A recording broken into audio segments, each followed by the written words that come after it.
Yo, yo. Hey, good afternoon, Wooly. How are you doing today? All right, we got a beefy boy today. A lot of things. Oh, there's stuff going on. Hey, Caboose, how you doing today? A lot of things popped off. That's great, dude. The second we went offline last week. Yeah.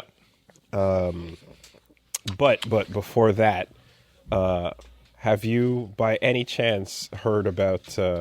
I don't imagine you would, but there's been some things happening in Montreal culturally. Oh, yeah? Yes. Someone has arisen that's being called Monsieur Niedzapul. Mm-hmm. And that is your French for Mr. Pothole. Yeah. A pothole vigilante has taken it upon himself to do what needs doing out in these streets. If that's the case, I would expect you to see some heavy-set Italian or Russian guys back out in the streets re-destroying his potholes. So I'm looking out for Tony Soprano to see what he's up to, you know, because that's their job, man. Yeah. That's their contracts. I strongly believe that a couple of fucking Jersey Sopranos are going to be rolling up, but right now, what he's doing wisely is making himself highly publicized, and you know, there's a very clear. Well, there's cameras on me, so whatever's going on here is going to be documented. But basically, my understanding is what happened is like this. That only goes so far. It does. But basically, the dude drove over a pothole and like destroyed the bottom of his car because it was one of those insane, like super deep ones that like that actually scrapes the undercarriage. Like fuck your suspension. The car itself is just busted and your tires are shot. And a couple other people in the area were like, "Yep, that one's a bad one." And he went, "Fuck this! I'm a construction worker. I know how to solve this." And rolled up with his friend and then just put the shit in and heated it and fixed it. Right. And then a couple other people in the neighborhood were like, "Yo, I got one right in front of my house. Can you come take care of it?" And he's like, "Yeah, fuck it. Sure." And he just started rolling up and doing it to a couple other places. And this has led to a very interesting dialogue, you know, because people here we've just been dealing with it. It's a insane pothole nightmare, the roads out here. And there's a punchline that is when you enter the city, as you drive by the Welcome to Montreal sign, you literally hear it and feel it on the road as it switches over from smooth roads to bzzzt, right? I remember when we drove, so, you know, Paige just from the States, right? And she came to the Canada, and she was like, didn't mention anything about the roads, right? Then she went back home and drove around and was like, "Oh man, the roads in the States are so fucking bad." But then she came back to Montreal and she's like, not very good here either. But then we drove the Trans-Canada all the way west, and like 80% of that trip across like the longest unbroken highway in the country, she was like, "Wow, these roads are so nice." Mm-hmm. Yeah. That's crazy. It's insane. It's just, you know, and the dumb part too is like after years of all of this, like there's been, I want to say like there's been, you know, reporting on the corruption and all that stuff we talk about all the time. There's stuff that has come out where it's like New York also has a comparable amount of mafia-esque bullshit in its construction as well, as you would imagine. But you would imagine, but it seems like their financial incentives have been placed in such a way where it's more lucrative for them to do the job to fix it than it is to keep the problem going. So there is a corruption problem fucking everywhere in a lot of places, but the way the financial structure is set up here is that it's the most that they get paid is by keeping the problem going. You know what you are describing? Mm-hmm. You are describing yet another cultural difference between Quebec and the rest of Canada, and, of course, Quebec and the U.S. in this case. You are talking about, deep down, the Catholic versus the Protestant work ethic going back to fucking Martin Luther about doing good work as its own reward because it'll help you get into heaven versus... I told my priest my fucking bullshit. I'm good to go. I could die tomorrow. Why would I bust my ass? Oh, you say we're going back to indulgences on this one? We're going back to not like the original post indulgence. No, the original. Well, when Martin Luther was, I'm talking about Protestant German serfdom ideology. Yeah, when he was like, "Yo, why can't I read this fucking book? What does it say? Yo, fuck you. I want to know what's going on in here." And also, why are you paying for sins? And also, a million other problems with what was wrong with the Catholic Church. And they're like, "How now about somebody we in the fucking chat kill says?" Now somebody in the chat says, "But Italians are Catholic," and it's like, of course they are. But Catholic Italians in the United States are still within a WASP infrastructure. So you believe, okay, so because of the work ethic, the way to emphasize corruption here is to do nothing. Whereas, to do nothing. Just give me the money and I won't do it. Right. Whereas elsewhere. And in fact, I will stop other people from doing it. Mm-hmm. And whereas elsewhere, we're going to do some shady deals, but there's going to be work involved. But then I'm going to do it. Yeah, yeah. Like, yeah, I threatened a guy and I beat this guy up to get the contract, but then we're going to do the contract. Right. Right. I mean, to be fair, if we're representing Sopranos properly, there's a lot of no-show jobs. There's a lot of sit around and do nothing jobs that are a part of that, right? They're literally called no-show jobs. But for whatever the case is, I just remember when I remember a Uber driver kind of telling me about what it was like in New York and how they had like bounties on potholes being fixed quickly. Yeah. And how the contractors that would go in and do it would make a lot more for doing it within 45 minutes. Well, it's easier to keep if the corruption isn't like so endemic that it's every single person in the entire organization's in on it. It's easier to keep the grift running if the fucking job gets done. Yes. Right? Yes. You would like, hope. hey, why do you keep giving the contract to these guys? Because they do it. But evidently, here, you can also keep the grift going by not doing the job. So we are also an anomaly. What am I going to do? Give it to these other guys who also won't do the job? Yeah. Anyway, so this is all sidebar, but this then turned into a thing where after walking around fixing it, it led to a big discussion because people were going, yo, this dude just doing it and getting it done, and we appreciate the fact. What takes so long? Right, exactly, right? And then we all know. And so then this escalates, and then some folks are going, well, the problem is he's using a thing to replace it that's not going to survive the winter. It's a temporary fix, and it's not the real, like, solid fix. So actually, that's not great, and, if you're going to do it, he's not doing it properly, he's doing it for attention, etc. Some people also did some stuff where they were like, yeah, this guy, he also, like, had a previous like influencing background or account or something was about it was like there's a promotional aspect to whatever's going on there. And when a GoFundMe was set up where people were like, okay, keep it going because you're actually solving the problem versus not. There's a whole debate about whether the vigilante road is one that the city should be taking for solving its problems.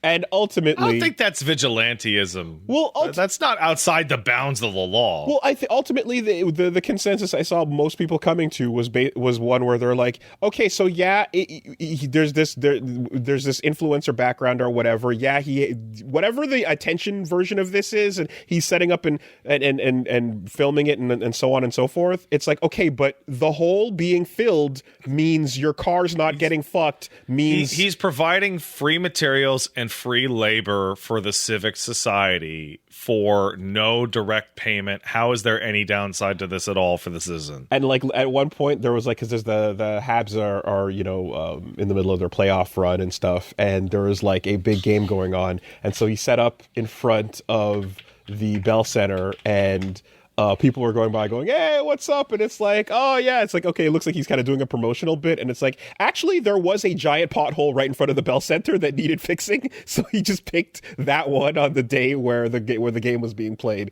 So it just turns out you can just strategically pick them because there's that many, right?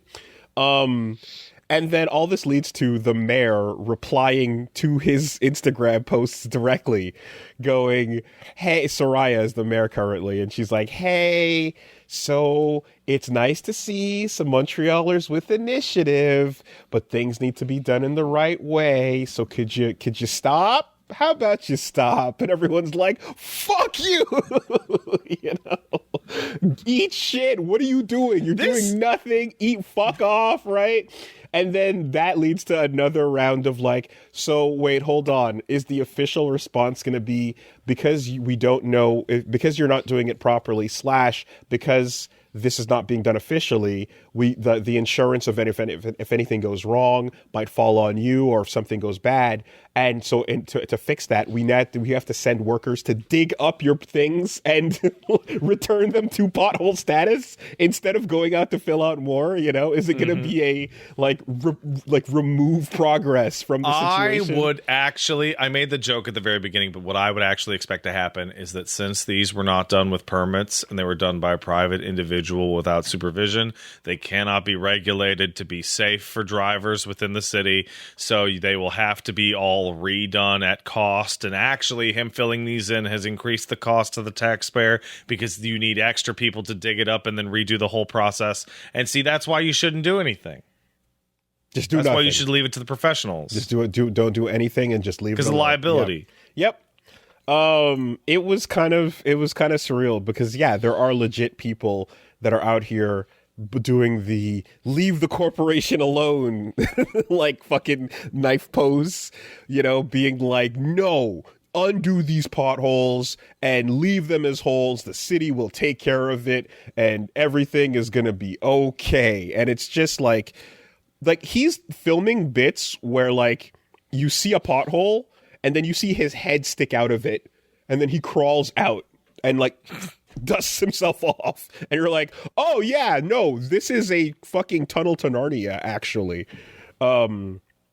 Anyway, so that I want to say the update eventually looking at the dude's Instagram led to then a DM directly from the mayor being like, hey, we'd love to meet up and just chat about what's going on. Because, you know, because again, all the goodwill is on his side. And, you know, she's coming in as the official being like, well, you know, but everyone knows that like you are doing nothing. It's really funny because you're like, is this recent? Is this like this month? Happening right now. No, but how long has it been going on? Yeah, this last couple of weeks, last 2-3 weeks. Because like there's like the only thing I would compare that to is there's a BC culture kerfuffle that's ongoing, and it's the complete opposite. So what you're describing is civic engagement / civic good essentially being stopped and or frowned upon by abject outright corruption, right? Out in BC, we have the opposite problem because everyone here is gentle hands, which is extremely well-intentioned dumbass bullshit that causes disaster. So out in BC, because of the temperate climate, there's a long-standing homelessness and drug abuse issue, right? Because it's just easier to not die on the fucking street out here than it is, you know, back in Ontario or Montreal, right? And so, you know, fent and heroin, all these things, they have like a real issue. And you see it a lot when you go through the city.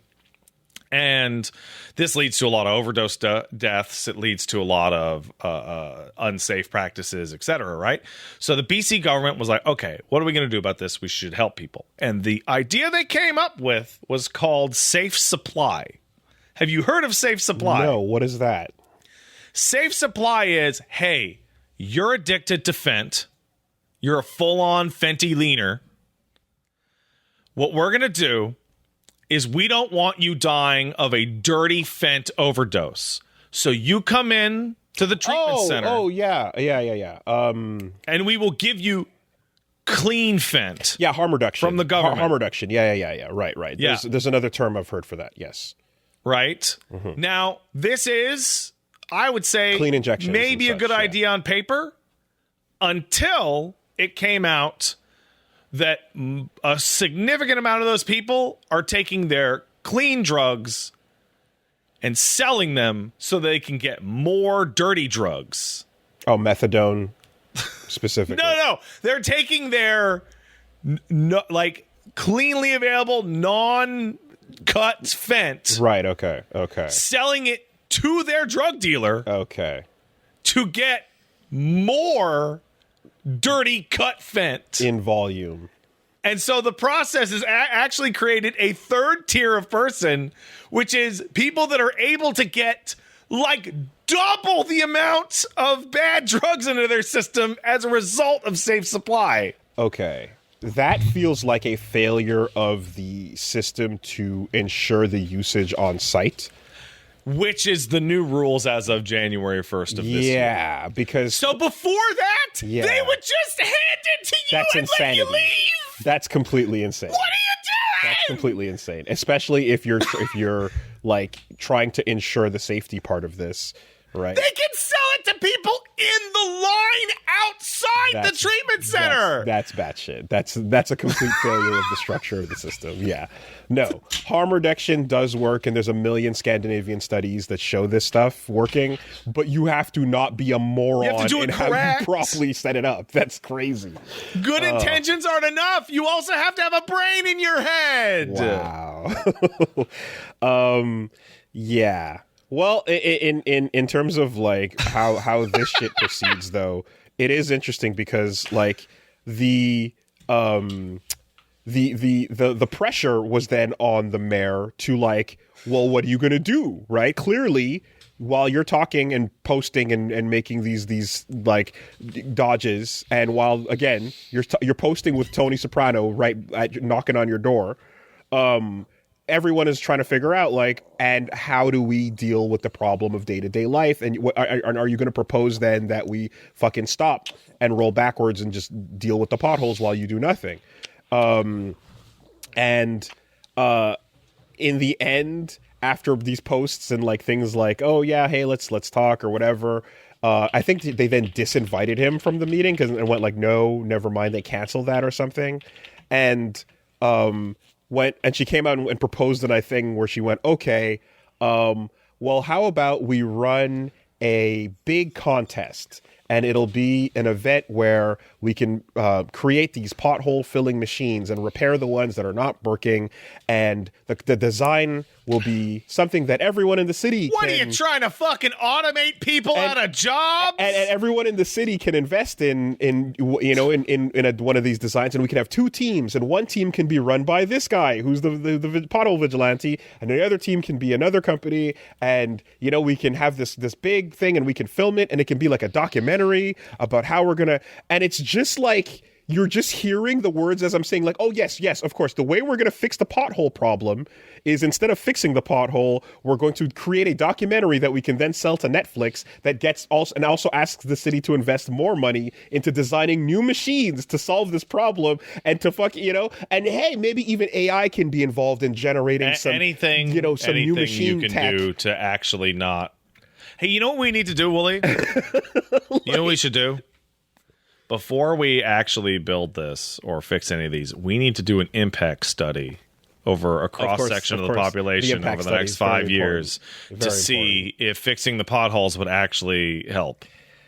It's like, it's a joke in that you're actually doing the bit where you're 14 or 15 steps in to this big reality TV documentary fucking contest Netflix plan, instead of just pouring the mixture into the hole and then pressing it dry.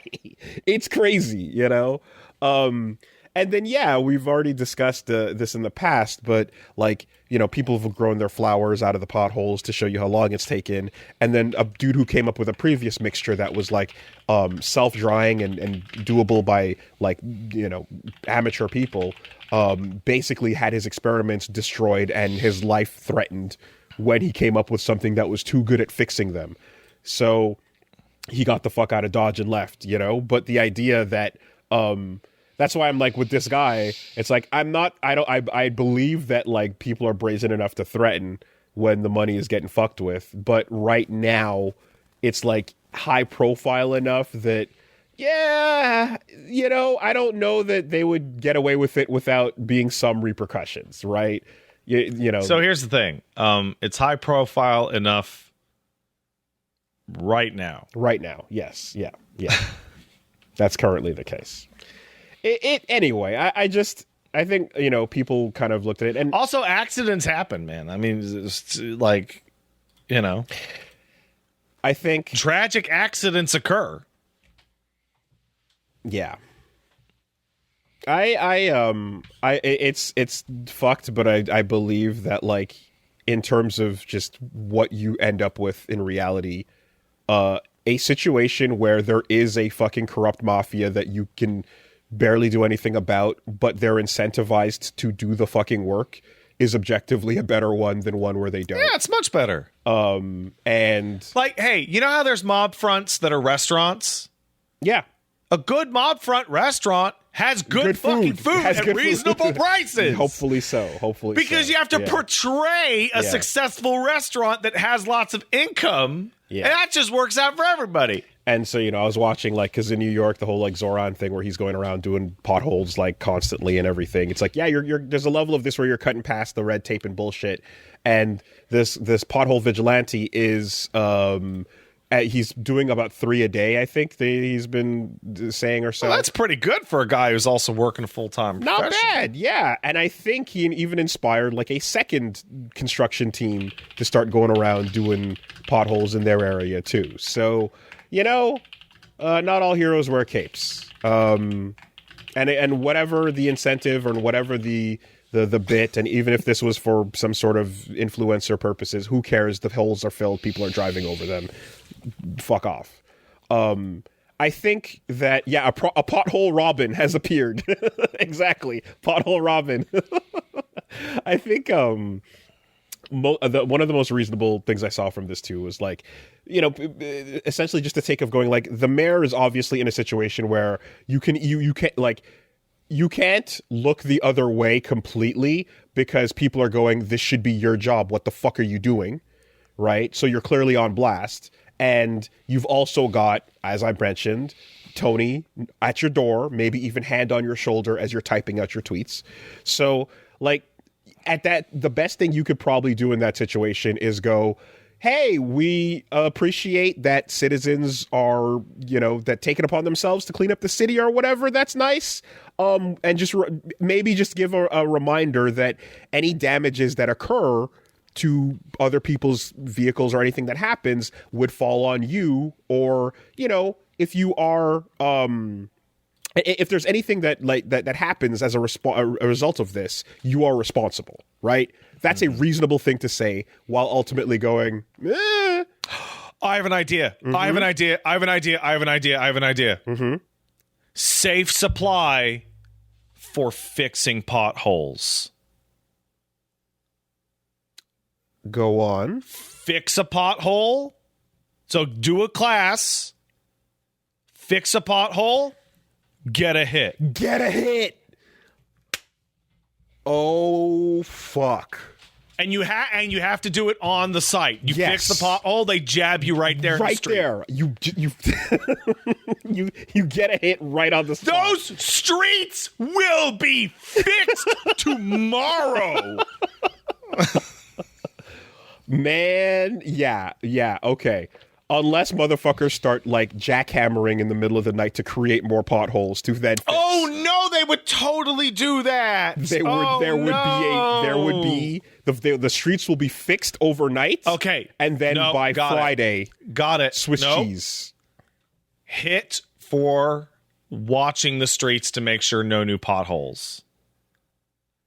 Right? But it has to be something uppy. So it has to be like crack or coke. Yeah, because right? You can't fade. You got to be awake. Because if you take your hit to be on watch, you're going to be fading out and doing you need okay.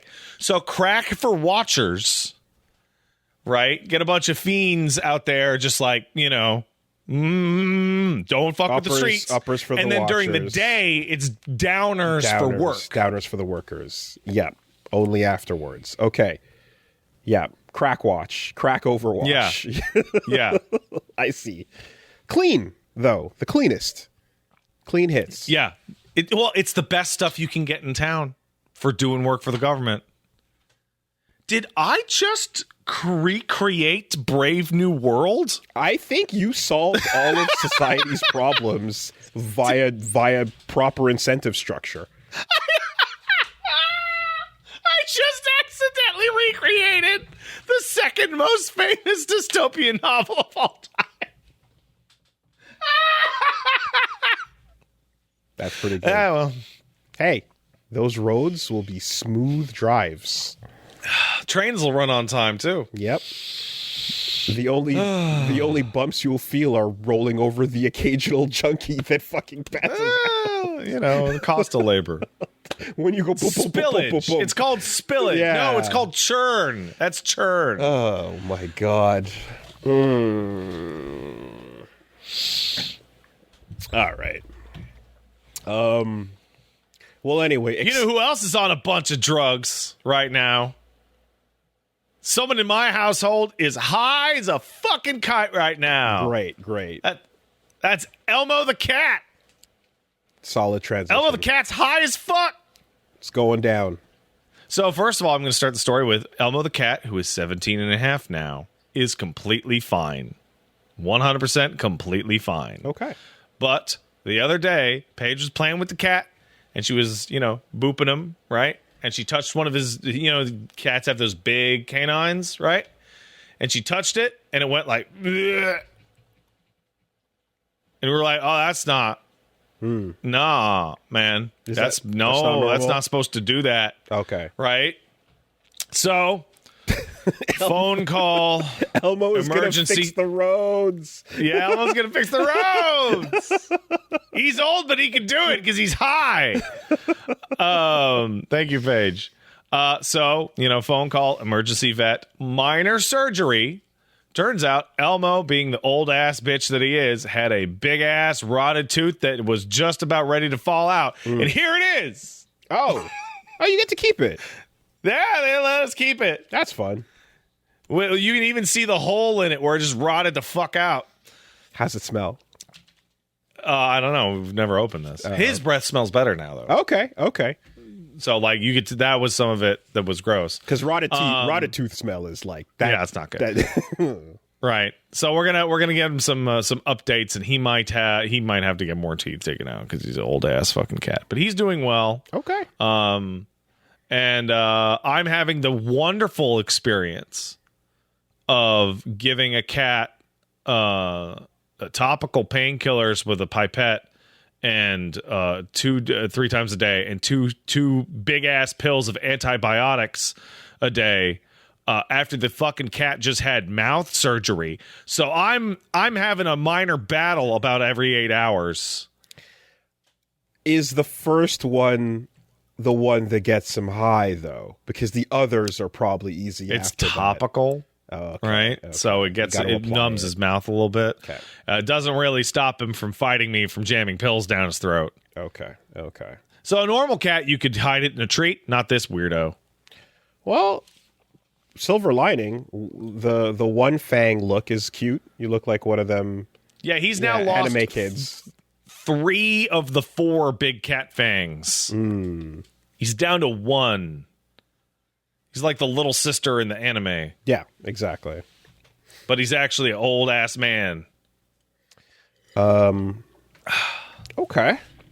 So he's fine. The cat remains alive again. Again.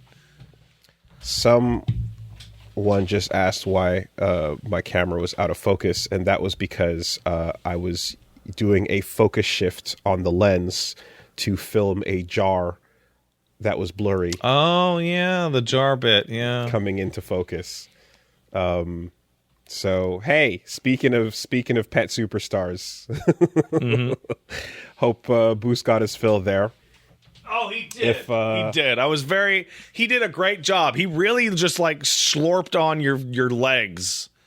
Good job, buddy. You're so sweet. Yeah, I was hoping for a proper but he doesn't do that. He's not going to do that. He's too sweet a guy. Hey everybody, go get Reggie's plush. It's out on the site. You can go to the Makeship link and click on that and get one.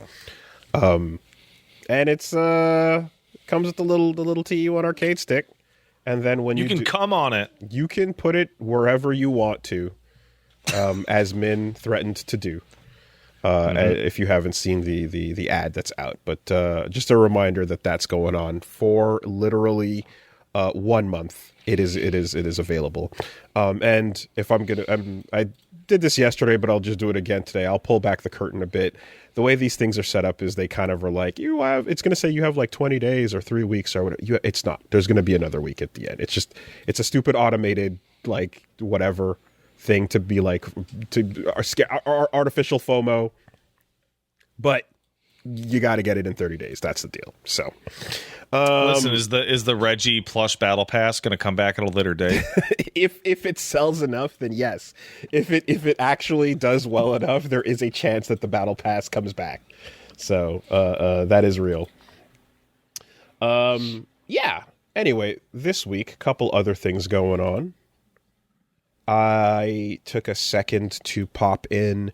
There's a game I've been keeping an eye on, but I thought we played it, but it turns out we actually didn't. Do you remember back in the day for Fisticuffs, we played a game called One Strike? It was a Samurai Champloo style one-hit fighting game that was, kind of like hip-hop, Nujabes sounding kind of music, and yeah, you could... No. Okay. I'm looking at footage of it, and I'm like... Nothing. So there's a couple of these. Get my plush or I quit. All right, Reggie. Yeah. Oh, here's the video of us playing. How about this, Reggie? Sell the plush or you're fired. Oh my God, I'm in this video and I don't remember it at all. That's crazy. That's so nuts. Yeah, you are there. It is a one button fighting game. Has anyone ever said, "Hey man, remember when you played this?" And you're like, "I never played that." And then they send you a video of yourself and you're like, "Oh, I fucking guess." This has happened a couple times, and other times people have like hallucinated episodes. I saw somebody was asking about me playing a full game LP, and I'm like, I've never even heard of that game. I saw a thumbnail that I didn't make for a Fisticuffs episode that didn't happen. And I'm like, oh, good. Yeah, what the fuck? Yeah. So I'm like, so now we're in this weird realm of like somebody made one for a game and like assumed or like put it out there as like a wish that we played it or something. I don't know. I think I want to say it was for Variable Geo. I think I saw a Friday Night Fisticuffs for that. And I was like, I didn't make this thumbnail. We didn't, what the fuck, you know? Anyway, the gaslighting is weird and wild. But all this to say that there's a couple of different games out there that are these one-button, one-hit Bushido Blade 2D style games. There was another one called Ki Resonance, which was pretty dope. It was kind of like a Hokusai painting the whole time. And this one is now called Two Strikes. It's the sequel to One Strike. Oh. Cool music, cool vibes, fun animation. You have a heavy slash that kills in one hit, or you land two lights, or you parry, or you dash, etc. Very basic setup for the way it's played. But it was always fun. And what's kind of nuts about it is it got guest characters out of nowhere, including fucking Baki, as in like Hanma Baki. Really? Yeah, and also Miyamoto Musashi are just guest characters in this thing. Okay. It's a weird, I'm like, for a random indie game, it feels like somebody's cousin knew somebody that worked at the publisher. That's a big pull. Yeah, I think somebody sent an email to somebody, that was in. I remember watching Diaphany play this a while back. Okay. Yeah, Musashi is not historical figure Musashi. It is Musashi also from Baki, because there is a Netflix Baki series where Musashi gets resurrected or whatever, and then all the muscle dudes have to fight him. And shit's weird. Do we just You don't have to tell people that Baki's weird, dude. Um, You know, no, I'm assuming that at some point in that anime he stops a sword with his muscles, just fucking catching it, he does, breaking it. No. Like Yujiro, like literally flexes his neck muscles when the sword hits him and just doesn't let it cut him because he's him. So that's the deal. They made it into this game. Yeah, it's cool. It's fun. It's a random left field thing, but overall, as far as a basic, simple one hit fighting game goes, shit's hype. You can get some tense matches out of doing some fakes and some parries and everything like that, as you would imagine. And like all that fun of the Bushido Blade style game. It never really, like Bushido Blade never really like. It had it had some spiritual successors over the years. We get your Deadliest Warrior style games and that other fucking one, the name I forget right now. Some of those 3D ones came along, and Samurai Showdown, of course, has always been dope as hell with that too. But yeah, I feel like there's a couple of these indies are just fun pick up and swing games. So yeah, check out Two Strike. It's pretty dope. I was talking about that game last time, Forbidden Solitaire, the meta-narrative Yes, I do remember this game, indie puzzle game, and I kept playing it, and I beat it. And congratulations! It is it is basically like imagine like a Myst style 3D world that you're moving through, and as you're playing this old setup where you're logging into someone's old Windows 98 or maybe Windows 2000 machine, booting up a game that runs in a DOS prompt window, and then as you're playing it, you're getting instant messages from people, and occasionally, cursed things are happening and stuff. Stop playing! It's too late. Literally that, and that is like so I talked about the Inscription version of this and all the different things. It's like there's like a weird. I should have said this last time.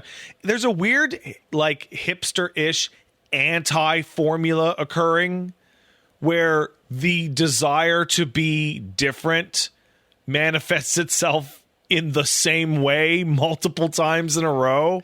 Yeah. Like me going, no, stop playing, it's too late. Like I've never played Forbidden Solitaire, but I know that's in there. Of course, that's 100%. That's the whole bit. Yeah, and look, and if you play a game, if you boot up a game that looks like Undertale right now, hey, guess what? You should probably find out if there's a pacifist and genocide endings. Yeah. Or some other like, is this game about depression or gay? One or the two. Which is it? Sometimes both. I feel like it's both. It's both. I feel like with this one, it was, you have to stop playing is kind of the bit. The game itself, the mechanics of it as you're playing are like it's a fun version of Solitaire, and there's like powers and things that get added to it. So it's interesting enough to kind of like stay going through it.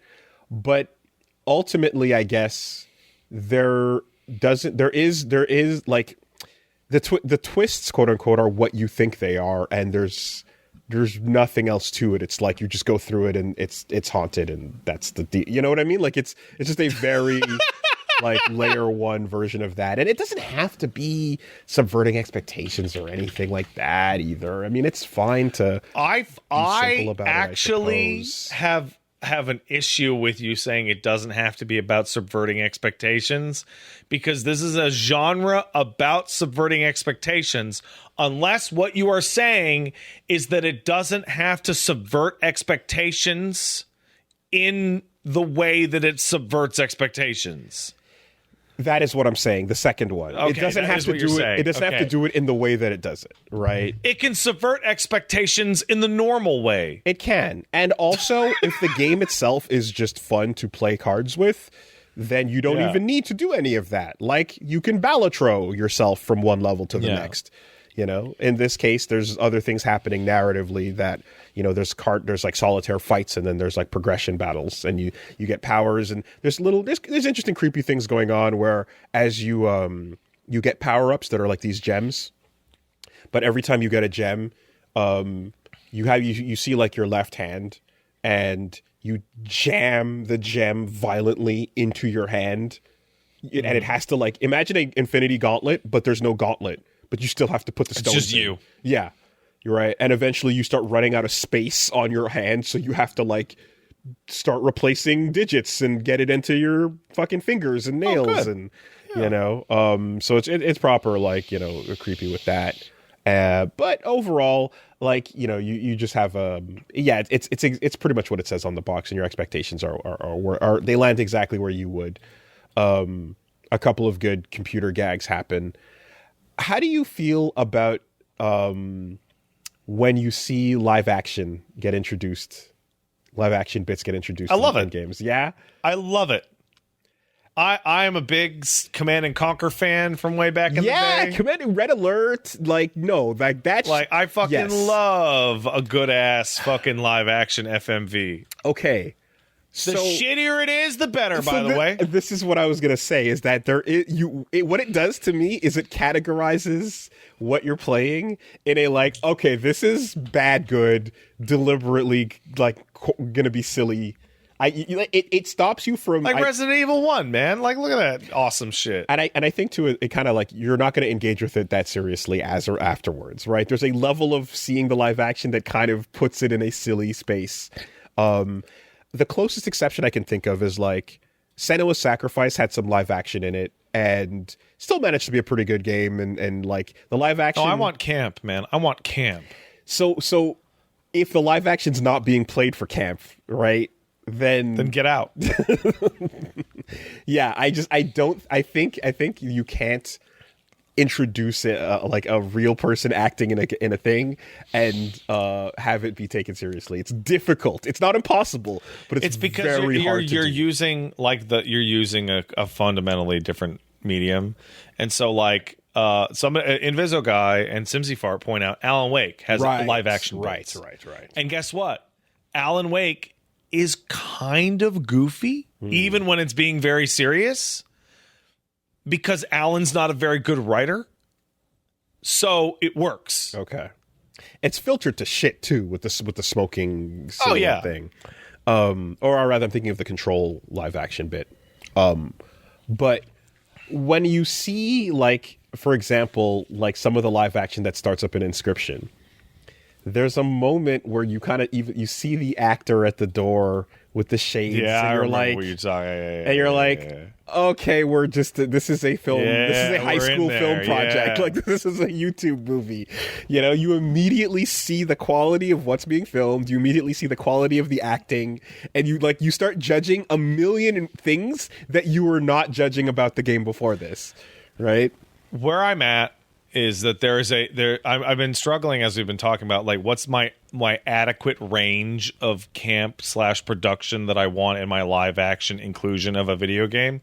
The upper limit of quality and production I want is Red Alert 3 level of live action, right? You got Ric Flair and all those people with like in decent sets, but it's still obviously like a fucking soundstage built up a bunch of shit. And at my bottom level, I want Marble Hornets. Okay. Right? Okay. ARG. So my range of like adequate in-game live action FMV is Marble Hornets and Red Alert 3. It has to live inside here. If it's worse than Marble Hornets, then it's just like you and me and Matt running around doing fucking Colonial Marines nonsense on a YouTube in the channel. Parking lot. If it's above Red Alert 3, it's like, oh, you're wasting your time making a video game. You should probably, like, this is actually good. You should go make a fucking TV show or a movie. Right? Like Kojima, the live action stuff in MGS4, right in that middle. Right in that middle. Fucking dumb and kind of weirdly acted, but like with some high production, but not too good high production. It was HD, right? Like, but just because it was doesn't mean shit wasn't dumb. It was very dumb. And I'm also thinking of like Explosion Man had some live action bits. Anytime somebody at the studio gets a camera out and starts running around the dev office filming the people working on the game for bits, essentially. And then there's the games where like the live action is part of the gameplay, or like or integrated in a way like what was it, The Quiet Man? Oh man, you know, and or the things like Night Trap or well, now we're just going into full motion. There's FMV games, yeah. But now we're going into Paige's fucking forte, where she could wax poetic about all this old CG bullshit. Her Story was another one, you know. It does something the moment you see it, where it like you lift the category of the game out of wherever it is and put it into goofy shit folder, and that folder can Her still be Story entertaining. is so fucking funny to me. It's so fucking funny because it's like, hey gamers, can you figure out if a woman can lie? I enjoyed it. I had fun with that. I know, but at its core concept is like, okay, gamers, we're gonna have you look at a woman, and can you tell? That's the game. We think some of you might not be able to do a fucking replicant test. But yeah, that's as long as you know what you're signing up for. So that's a bit of what this is, and you know, it's not the unexpected straight punch. It's the unexpected. It's the expected fake out and hook. It's the expected feint into a hook. You know exactly. That's it. You know, you see the hook, you see the feint, and there it is, and it completes it. So and then here's you roll the thing: the credits. You and I, and most of the people who listen to this, have played a lot of games, like a lot. So it's a bit much for us to be like, oh, it's expected, oh, it's obvious, because we've played a lot of goddamn fucking video games, right? But it does mean that there's something like every now and then, like I think of mouthwashing as something for like, I'd say about 80-90% of mouthwashing. I was like, you could hold a gun in my head and I wouldn't be able to guess where this is going next. Right. Like just absolutely fucking, I don't know. But I think you buy into the world and the art style, and then accept the narrative on its own terms in a lot of these cases. Yeah. And in this one, it's doing a pretty convincing, cool job of like making it feel like you're using someone's desktop and running Windows and running DOS and so on. But again, you enter that sort of like that territory of like, here come the skits.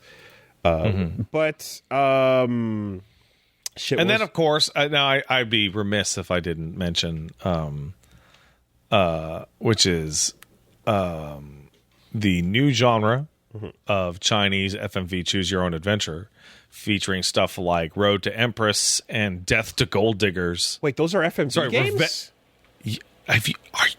Are you serious? Aren't those the ones where the ads are those crazy AI things? No. Road to no, because there's a lot of those. But Road to Empress and Revenge on Gold Diggers are FMV Choose Your Own Adventure games. Oh, the live. No. Okay, no. Sorry. Yeah. Sorry. Okay, I do remember the live action bit now. Yeah, I forgot about that one. Right. Road to Empress. Me and Paige played Road to Empress on backlog. Okay. It's fucking. It's something. It's something. Okay. Yeah, I remember seeing that, and I forgot it. But I remember I was initially. You want to see women lie? You got to play Road to Empress. They'll hit you with that soup. What was I saying? Yeah. So that was it. That was Forbidden Solitaire. Got a little bit further into Pragmata, and that game continues to be excellent. Two things that are interesting that have happened are. One, the introduction of the crystal lizard into this game. Really? I hate it. There are crystal lizards, effectively. There's a thing there's a little drone that can appear that has a lot of rewards if you can hack it, and it moves around the environment very quickly, and it runs away.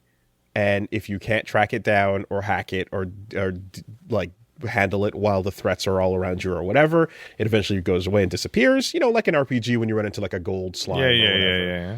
But reloading like a metal slime. But reloading the area does not guarantee you will see it again. In fact, nothing does, because it might not even ever appear for you.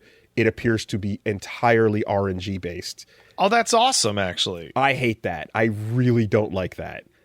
Well, you just want your rewards for free, Wooly? I don't like the fact that it's just complete dice roll on it. Here's the thing, right? And I know where you're coming from on this, but my heart was hardened years ago to a much, much, much worse version of this, which you technically interacted with, but not really. The original Crystal Lizard? Souls, in the Demon Souls Crystal Lizard. Yeah. Right? When we did that stream a long time ago, some people dropped weapons, but we also knew where we wanted to aim you for, right? The Crystal Lizards in Demon Souls run off cliffs and kill themselves and only spawn a certain number of times. Yes. Horrendous. Which is by far the worst version of that mechanic I've ever seen. Yeah, that is horrendous, right? That shit sucks. You have to know. So everything after that just feels like, oh, that's nice. You have to know because it's basically, it's New Game Plus only, right? You have to come in with prior knowledge. There are things where if you play either, I forget if it was Persona 5 or Metaphor, but like in those games, I want to say like once per dungeon, you'll come across these big reward things, and if you don't get it, like you can come back in, but it's essentially gonna, it's once per day outing. So that's gonna cost you on your calendar or so. I feel like, if it's something like that where it's hard enough, and in this case, like I didn't get either of them. Like I encountered it twice while I was playing.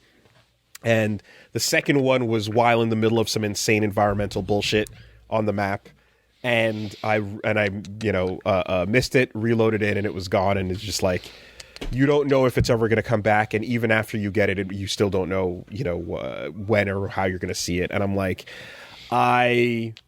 it led to me kind of having a little bit of a discussion where I'm like, I don't want to go. We don't have to go into the full of it, but I'm like, I think there's a part of me that fundamentally hates the concept of RNG. By a part of you, do you mean from the top hair on your head to the end of the bottom of your toes? Yeah, because there are examples of it when I enjoy it and it's fun, and like if it's a deck of cards where I'm like, I know something's coming eventually, but probability is what I'm fucking with. Yeah, no, that's not RNG. Even. No, it is. You are a probabilistic determiner. You play games and have discussions based on eliminating risk and variation so that you can get to the right answer. And right? You are like the perfect information games that you love are like the antithesis of real RNG. Because I don't want what I was kind of describing to Reggie at the time was like, I don't want the universe. I don't want to control the universe and let the chaos of that be the that's not what I'm gonna find fun. What I find fun is my mental stack and my own limitations being overwhelmed. When you put too much shit for me to handle and I can't deal with it yet, and I have to get better at overcoming my own ability to manage the amount of shit that's going on, or be quick enough, or be whatever the case is. That to me is like the core of where my enjoyment is coming from. So it's not about the fact that I took a shot at this and there was a 7% chance it was always going to miss no matter what because of the dice roll on it, right? But that doesn't, what I'm describing that is fun to me, it doesn't work when a game is very, very turn-based and it's not about timing at all or anything like that. Yeah. When you have to sit and when you have to wait for, well, no, you have forever, but when you play this, you don't know what's going to happen next. So I understand the concept, but it's a fundamental thing with me where I'm just like, I don't like a hard random percentage on this that it just that's locked in no matter what, So you are a victim of your own mindset. I guess. I would assume that when the Pragmata people put that in, they're like, oh, here's a little bonus. You get out of the trash can. There's a little bonus you can get sometimes if you're really quick, but we've designed the game around you maybe never getting them right. Have I told you the mental process of how rested experience works in World of Warcraft? Yeah. When you rest, that was a huge backlash because when you rest, you would get less. And you would start at 100%, you'd go to 50% XP. So they changed it to 200% and 50% on the dash. They changed it from a penalty to a bonus. And I assume Pragmata presents these things as a bonus, but you have too much of information on how games actually work, and you correctly recognize it as actually a penalty for missing it.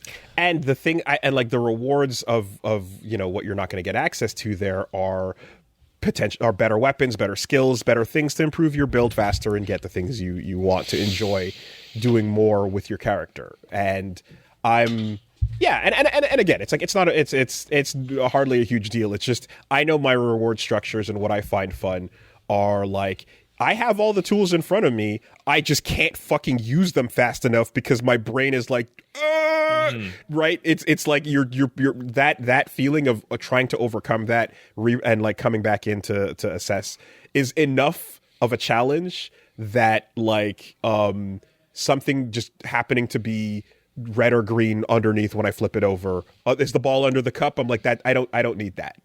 You know. So it's interesting because when I run into crystal lizard type situations, my process is fundamentally different from the way you're describing it. My process is the lizard is mandatory.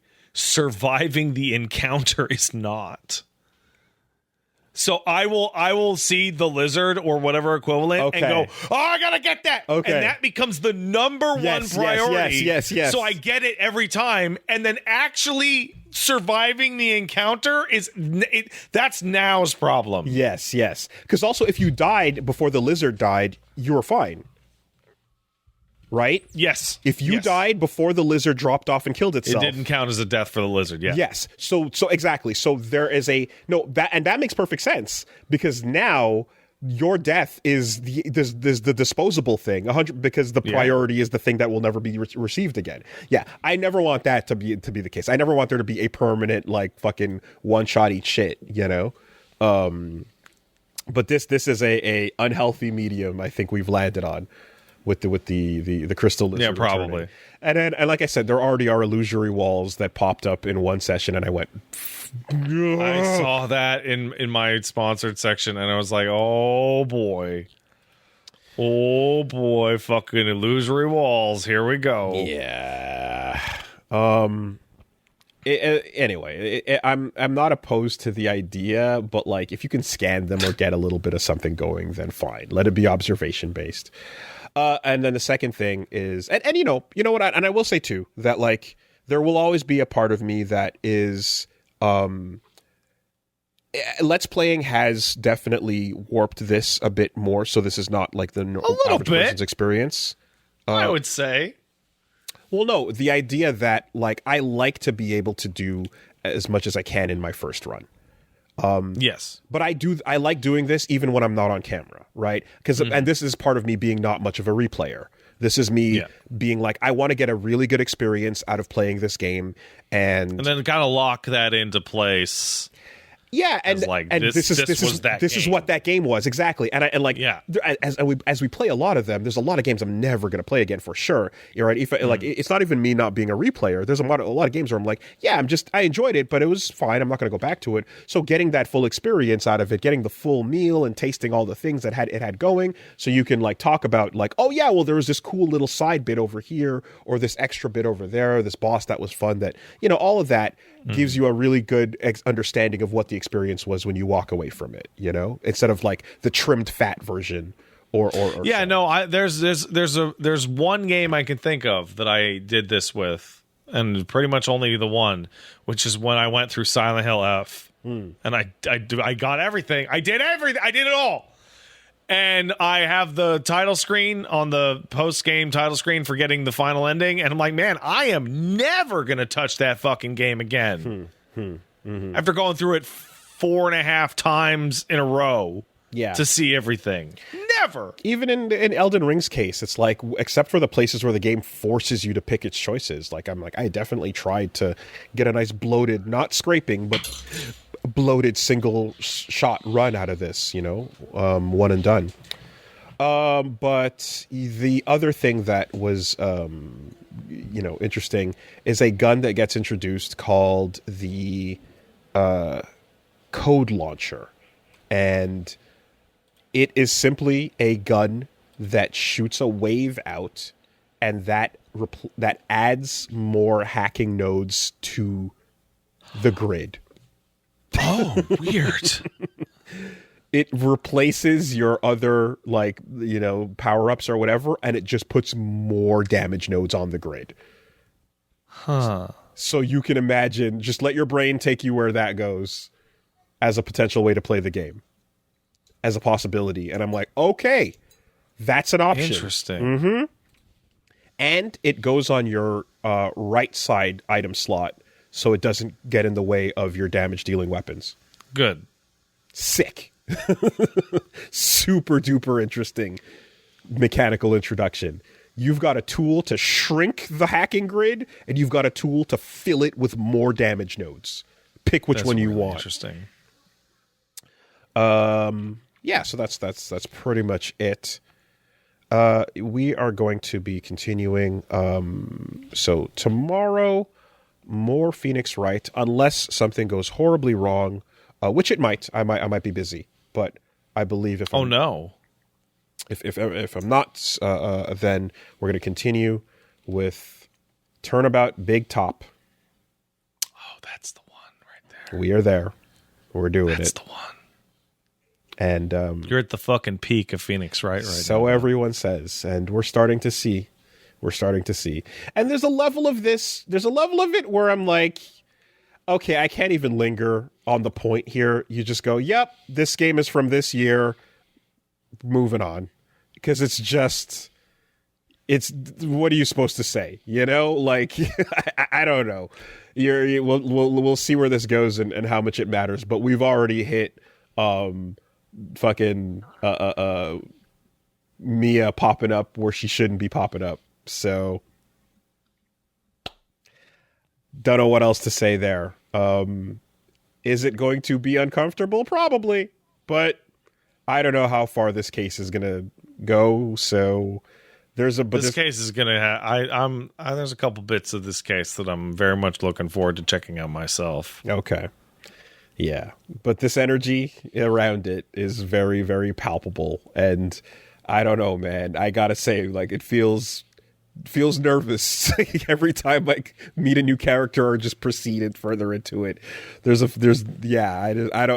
sweating. A lot of other people are sweating watching it happen, so we'll see where it goes. So it's one of those things that all I can say is that you know me extremely. You know me for 20 plus years, and I have the wrong smile on my face. Okay. Yep.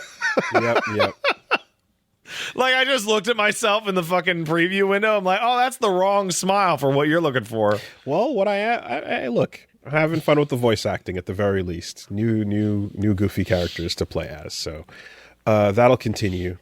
And how? And then on Saturday, we're going to do some slop. So come hang out for... Oh, you're slopping? We're slopping it up. We'll live versus whatever. Slop streaming. We've got more to get to. And the 2025 list has been fully compiled. So we're going to pick up where we left off. Come hang out. It'll be fun. Now, if you'll excuse me, Wooly, YouTube. I am being summoned to the food mines by a pathetic, sad dog over here. Is that what that means? He is wasting away, dude. Do you see him? He is wasting away. He's like me? Yeah, you're... Damn. He knew you were talking shit. You hungry? Are you hungry? Do you want some food? You hungry? Oh. Right. You can tell. I gotta go. All right.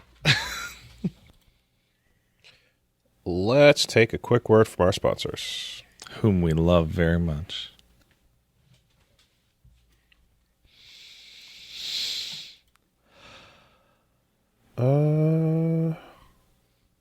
This week the podcast is sponsored by... Where is your... Well, that's strange. Sorry, just a moment.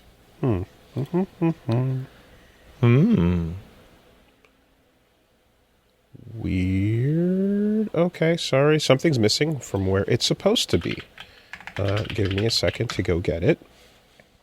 And while I do that, when you said you're hungry earlier, it unlocked a Grenadian memory It did. Where whenever people used to say you're hungry, they'd answer it with ita kongori. And What? a kongori is a West Indian way of saying a millipede. And they're really gross and they're everywhere. And for some reason I have a visual of like being told to go eat one many a times when I was younger. Anyway. It's weird memory unlocked. That is weird. From Grenada. I am stalling for time. There we go.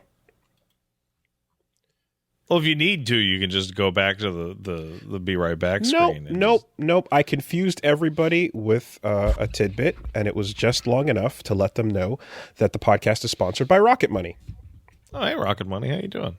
That is your modern solution to modern problems. Perhaps you are like me and have subscribed to too many things that you no longer can keep track of. It's possible. If you have a weird sign-up site that is a service that you need for an app that's just a one-time use, but they know that if you can forget about it, then they can get you to pay a little bit more. And, sometimes they even change the price on you from month to month. Sometimes the name of the company changes, so you don't even know what you're subscribed to. And worst of all, I find, is when they make the unsubscription process really convoluted and you have to jump through hoops. You need a PhD to get through it.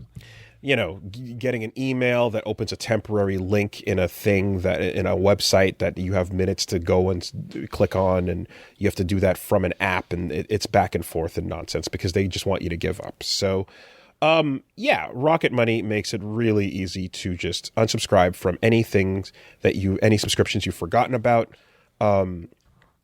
It is really useful for canceling unwanted subscriptions, and for doing it easily, they can help you with the complicated unsubscription process as well. And you can keep track of things you've signed up for. It'll give you an update if things change price on you that you've signed up for, or if there's other details like that you want to keep an eye on. And it also helps with saving money overall. It's within the app with a couple of taps.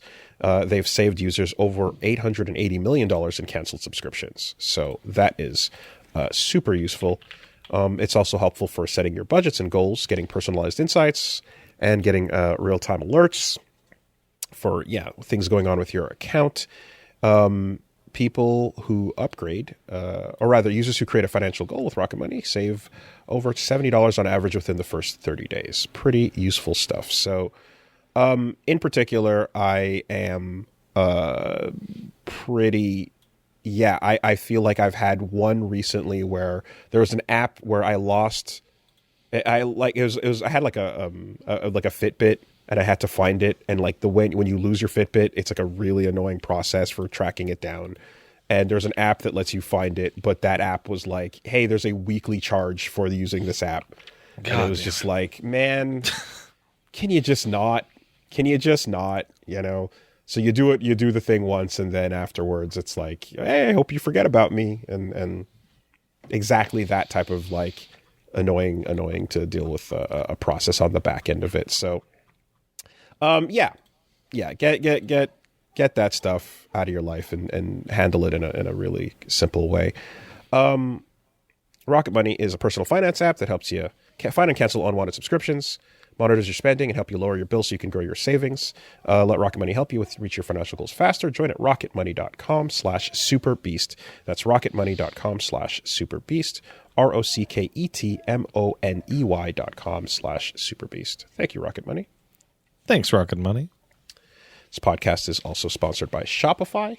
If you are Shopify getting in the game of starting up your business, or if you have a business that's currently going and you want to take it to the next level, Shopify can help you with that. They're the #1 checkout on the planet. Tons of sites and services you see use their Shop Pay button, that little purple button that shows up everywhere. And it helps you kind of simplify and automate a lot of the process that can get complicated. Because even if you get your business off the ground and figure out how to ship a couple things to people, you might not be ready for dealing with international shipping or returns or tracking, where people are shopping and how to get things to people all around the world and how to grow your business out to that millionth sale. It's hard to do. Very hard to do. And you might need to get advice or you might need to get support. Shopify has 24/7 award-winning customer support for you.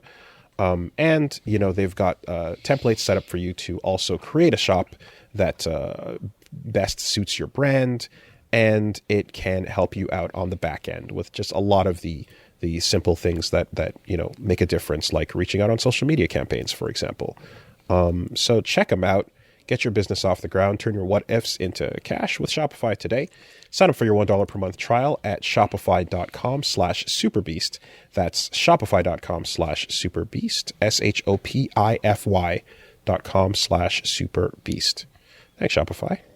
Thanks, Shopify. The following is a hashtag paid advertisement. The podcast is sponsored by Invincible Versus. Hey, Invincible Versus, how you doing? Invincible Versus is available now. It is the Invincible 3v3 brutal fighting game available on Xbox Series X and S, PlayStation 5, and PC. And yeah, I think I've said before, but the legacy of this game was, the folks that worked on Killer Instinct then are a part of the team that led to this, and it is a cool 3v3 fighting game. I'm a fan of when the tagging gameplay can get nice and complex and dirty, and when it's fast paced, and I'm really enjoying the fact that you've got a bunch of the cast from the first 3 seasons of Invincible that I watched showing up on that roster. There is, this is being developed by Quarter Up.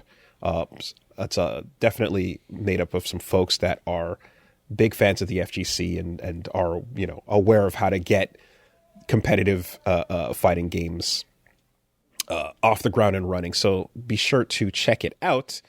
I can say that one of the things I wanted from the jump when I was looking at this game was Battle Beast is a character that is a background running bit that's just an insane, violent lion man that shows up and everyone freaks the fuck out and goes, oh my god, it's Battle Beast, get away from him. And to turn that into an actual playable character that's super sick. Big fan of that. I talked about this, a week or two ago, but like some of the voice acting they got here is incredible. A really good job from a number of the cast, just getting the vibe perfect with some of these characters. So, there's I see that there's, fun stuff going on with like characters like Cecil and Rexplode and an original character, Elemental, as well, who's kind of bending, the elements and such. Cool stuff. Big fan of that KI depth gameplay. So be sure to check it out. And yes, it is available now on the aforementioned platforms. Thank you, Invincible Versus. Thanks, Invincible Versus.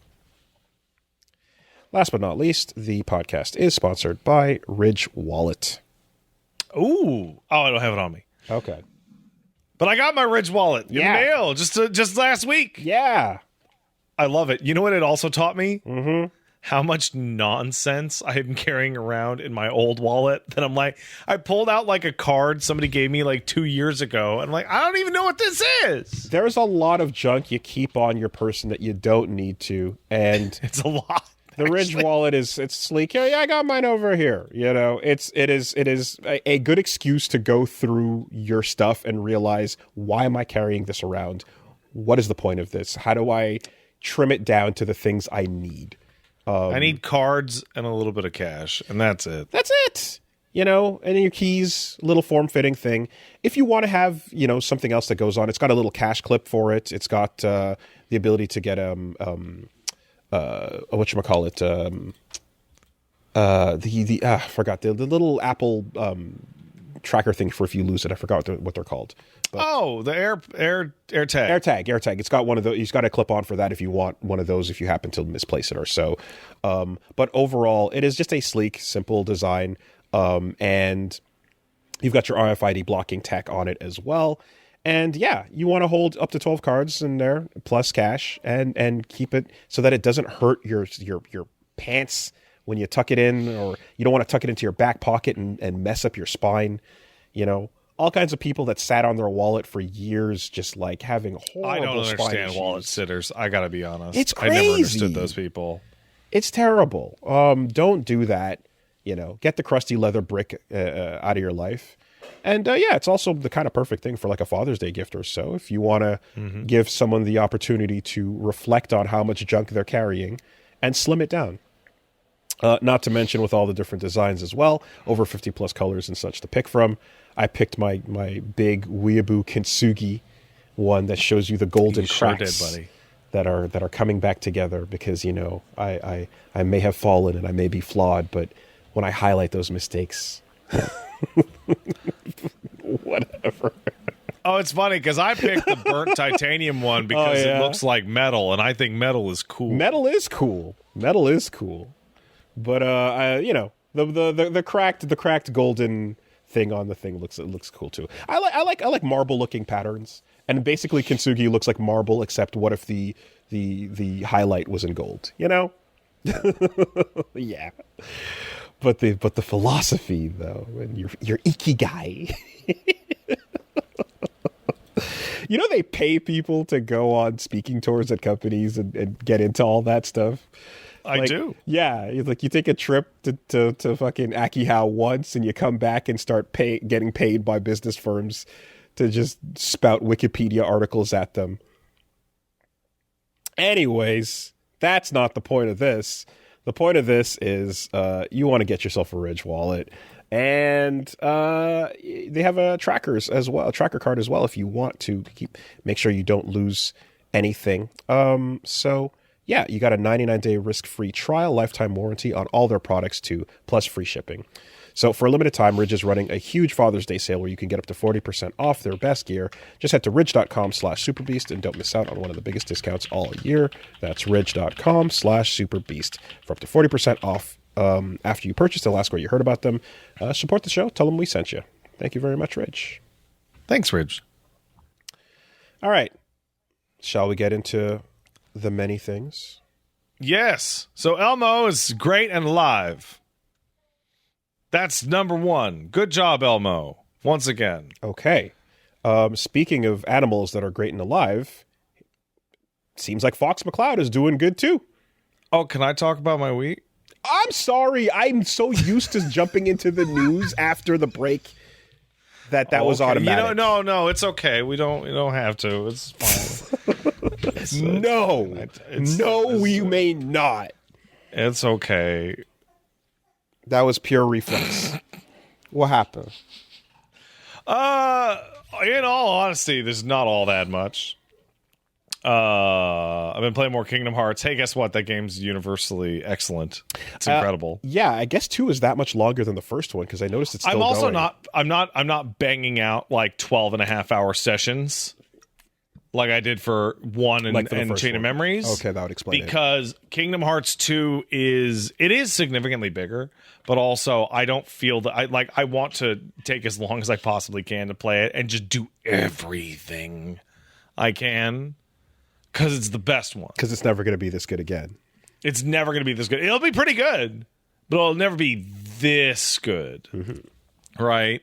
Like Kingdom Hearts 2 has like a long extended sequence that doesn't take place in fucking Lion King canon, where you have to go like pep up Simba because Scar's fucking ghost is haunting him, and his ghost just shows up and says, "You're a bitch, Simba. You're a shit king," and Simba just goes, "Oh fuck," and runs away. Okay, before I call that out, is that happening on the straight to DVD movies as well?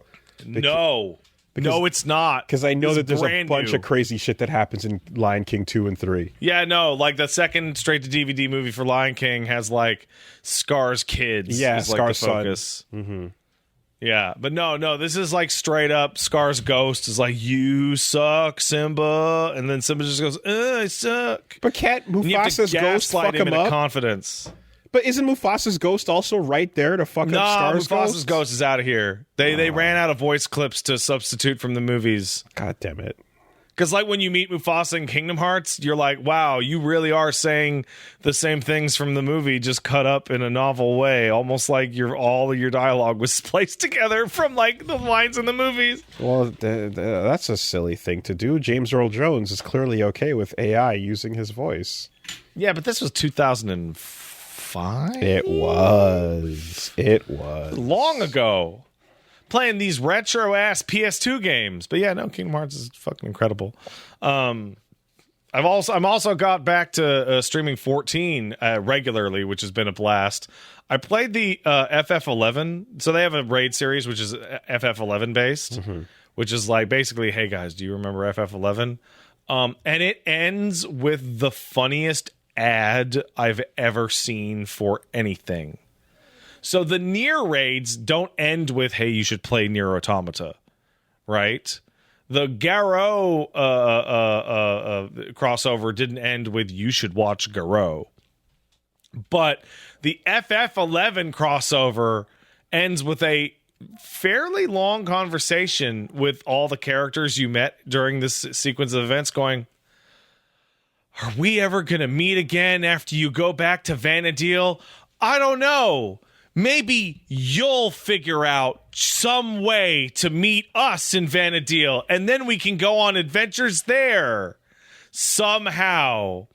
And then it ends with like this like hand-drawn beautiful piece of art of a bunch of FF11 adventurers on like a light background that goes, we'll leave the light on for you. Oh, wow. And that light is still on, isn't it? It is still on. That's crazy. As many of my friends have told me, FF11 is still available and it's free if you pay for it.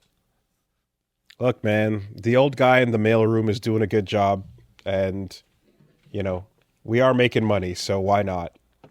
I've also been informed that the characters you run into in the 14 raid series do, in fact, make brief mention of incongruent memories if you meet them in 11. What does that mean? So they have done the bare minimum of integration of like, hey, that's weird. I remember. Oh, well, if you happen to decide to jump back to 11 like a crazy person. Not me, though. Fuck that. All I know is some people are big on it and stayed big on it, you know? I think Max was big on FF11. Max was super big on it. Yeah. Like crazy big on it. I remember watching him describe how he was like, because this was a pre-Discord, like wiki, like internet, like he was basically the only guy who knew what the timers were for all the mob spawns on his server. So he would get up at the crack of dawn or some bullshit time of night to snipe all the good spawns to get all the good items and just be the plague of his server. I thought that FF11, when it was coming out, was going to be the revolution that A Realm Reborn was, right? It seems it took them 3 tries before they like dominated. But like I remember FF11 always did well. It was always like, yeah, FF11's doing good. But it was never like, but I thought it would be like, oh my god, the next Final Fantasy game is an online one where you play like an FF game, but it's all together. This is going to be the ever game, you know? Like, yeah, and well, I mean, yes, lengthwise it is. That was 25 fucking years ago, and we're still talking about FF11. So, all right, you got halfway there. Yeah. I guess popularity wise, but that shit's crazy. Well, no, because World of Warcraft came out. Yes. Yeah. Like that. World of Warcraft just ate everybody's fucking lunch. And to 11's credit, it survived. Unlike everything else, WoW killed damn near everybody else except for FF11. But so good for them. Well, again, the third strike is what counts, and FF Online third strike is what dominated. You know, both popularity and it dethroned WoW and is the Omni game now. So 11 has 11 also stands as like a very like good proof of concept of like, I don't know, should I be worried about 14 going down? Not for fucking 15 more years, cause like they'll push this shit to hell. And I bet you the second they announce that, like a bunch of fan servers that are sitting there ready to go are just going to turn on. I mean, there are FF11 private servers, but they're not what they were for WoW Classic, because like FF11 just still continues to exist. And I think there are technically FF14 1.0 private servers for freaks. Okay. For freaks. Okay. Yeah, I mean, look, with enough determination, you cannot end of service a game, you know, like. Well, and so I remember when somebody asked Yoshi P about how do you feel about doing a FF14 Classic at one of the media tours, he just yelled out the word nightmare. It's like, no. I'm also thrilled to announce, from my perspective, that we are in the upward climb of the We Are So Back chart for 14. You know, there's the wiggle, then the jump, then the big ass dip, and then there's the plateau before the peak. We are currently in the middle of the plateau before the big peak of We Are So Back. But you're not back yet, because that doesn't happen yet, right? Right, it's not back yet. People are just anticipating what's going on. I'm streaming Kingdom Hearts, and I look over at this monitor, and I see people chit-chatting about their fucking MSQ progress in the other window. Like, this ain't about Kingdom Hearts, but they're like, no, I want to talk about 14. There's a guy in here talking about their MSQ progress through 2.55. Congratulations, by the way. That's a good patch. We're so fucking back. Man, the world of video games is large. It feels so good to be so back. You are back on a continent that I have never set foot on. Way the fuck over there. Well, I used to be there a lot, and then I left. I was like, yeah. You're surrounded. You know what I did? I played fighting games. I retired from FF14 to play fighting games. You're surrounded by Peak Square. Yeah. So that's been going on. And also, oh, yeah. I did a sponsored stream for Dead as Disco. Yes. Dead as Disco. No, that's wrong. Dead as Disco is bluntly Arkham Asylum and Hi-Fi Rush Kiss. It's got Batman combat through like basically music videos. It's fucking awesome. Yeah. So story mode, how is that? Because I just played the tutorial. It doesn't really have story mode. It has a stage selector. Okay. So there was no. It's early access. It is quite early. Okay, the story's not out yet.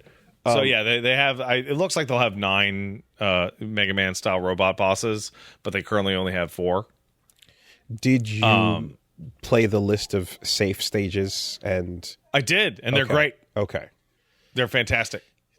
Because and I also put in some of my music. That is some of the music that I play on my stream or my Be Right Back stuff, and it works extremely well if the music is between 120 and 200 BPM. And if you go in and set it and tweak it to the right. Yeah, you find out what the BPM of your song is and you set it to that. If your song is too slow, it doesn't really work that well because everybody's just in super slow motion. So I popped in some Guilty Gear music when I ran it, and that'll do. Fucking kicks ass. That'll do. But yeah, super cool music. Both soundtracks are great. Very much looking forward to that being pieced together over time. And last but not least, of things that I played this week, I played Capcom Shadow dropped a new RE9 mode. Yeah. Called Leon Must Die Forever. Yeah. Is that what it sounds like? Is that Dante Must Die for RE9? No. It's a roguelite in which the stages are split up into little pieces, and each stage has like a magic door that will bring you to another stage, and so like it's a disconnected way to play through the game very, very quickly. Like I'm talking like 15-minute run. So like you'll go from the very first level, the Leon level, and then you'll go to part of the care center, and then you'll go right to the end. Or you'll go to the care center right away, and then you'll go to the Raccoon City streets, and then you'll go to an alternate boss, and then you'll go to the end. And it always ends with the final boss. Okay. And you every time you kill enough enemies, you level up and get a perk, and the perk can be like more damage with shotguns, or you lose your ability to use melee but you do 60% more. A lot of different goofy things, Like what they did with Dead Rising 3 arcade mode. Yeah. It's nice that it's free. It's really great that they put a free amount of content out. I see. For RE9. That's good that they did that. What happened?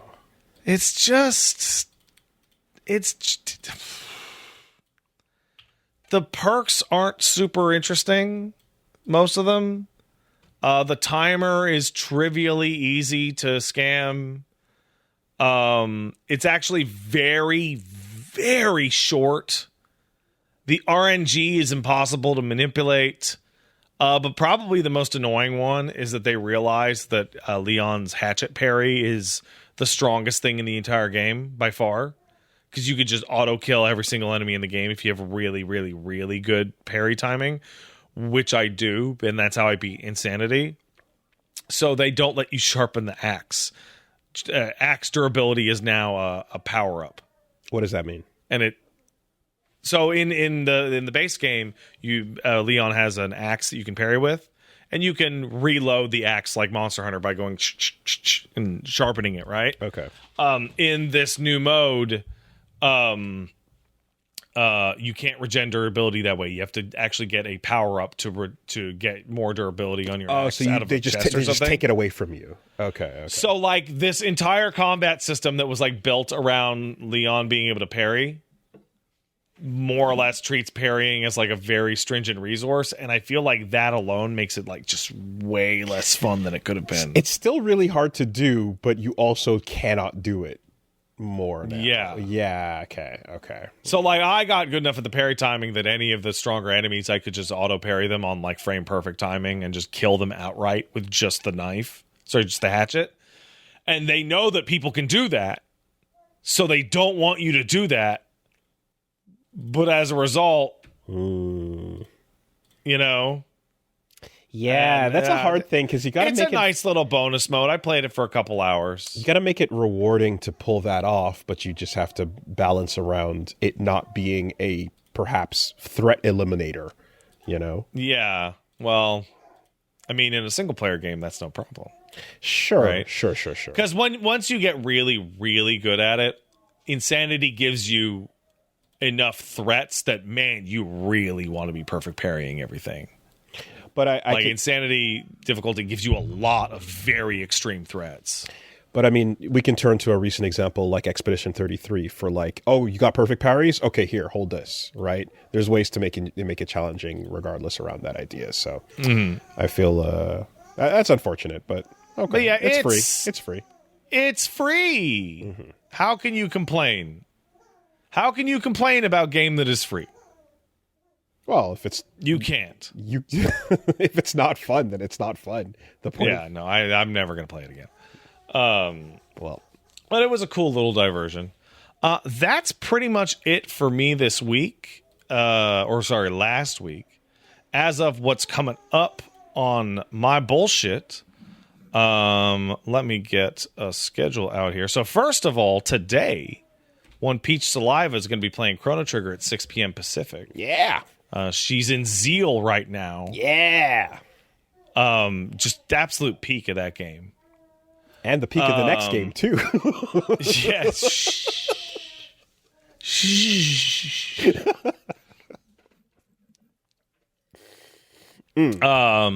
On Sunday, I'm going to be playing more Kingdom Hearts.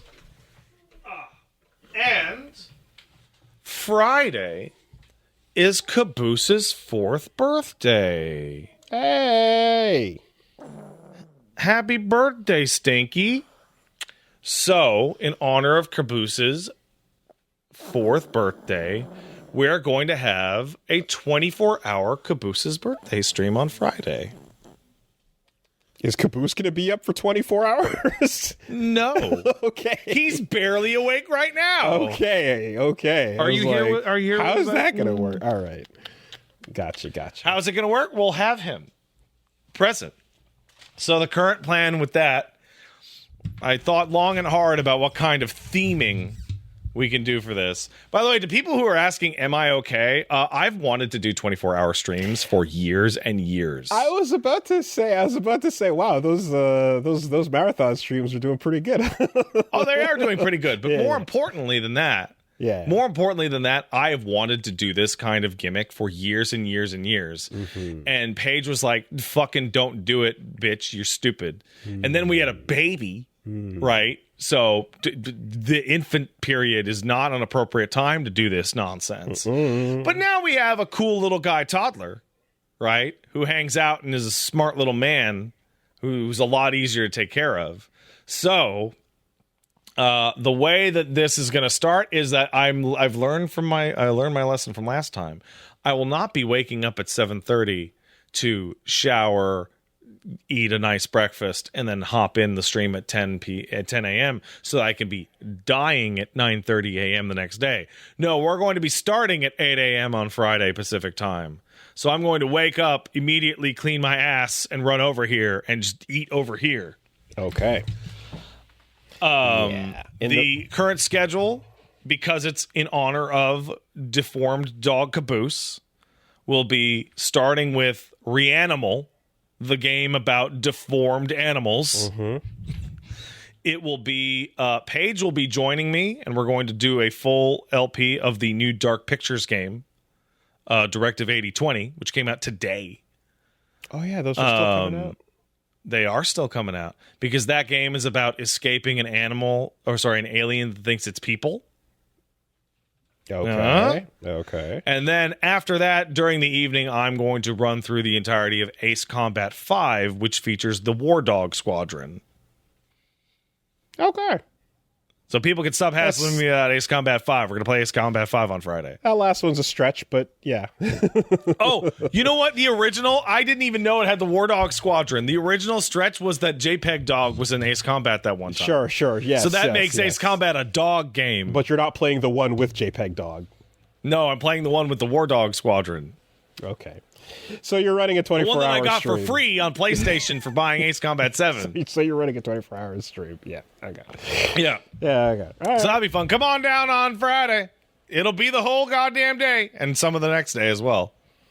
Yeah, in the meantime, I'm preparing for ever shrinking, even less availabilities and schedule changes on the way. No, there's always more.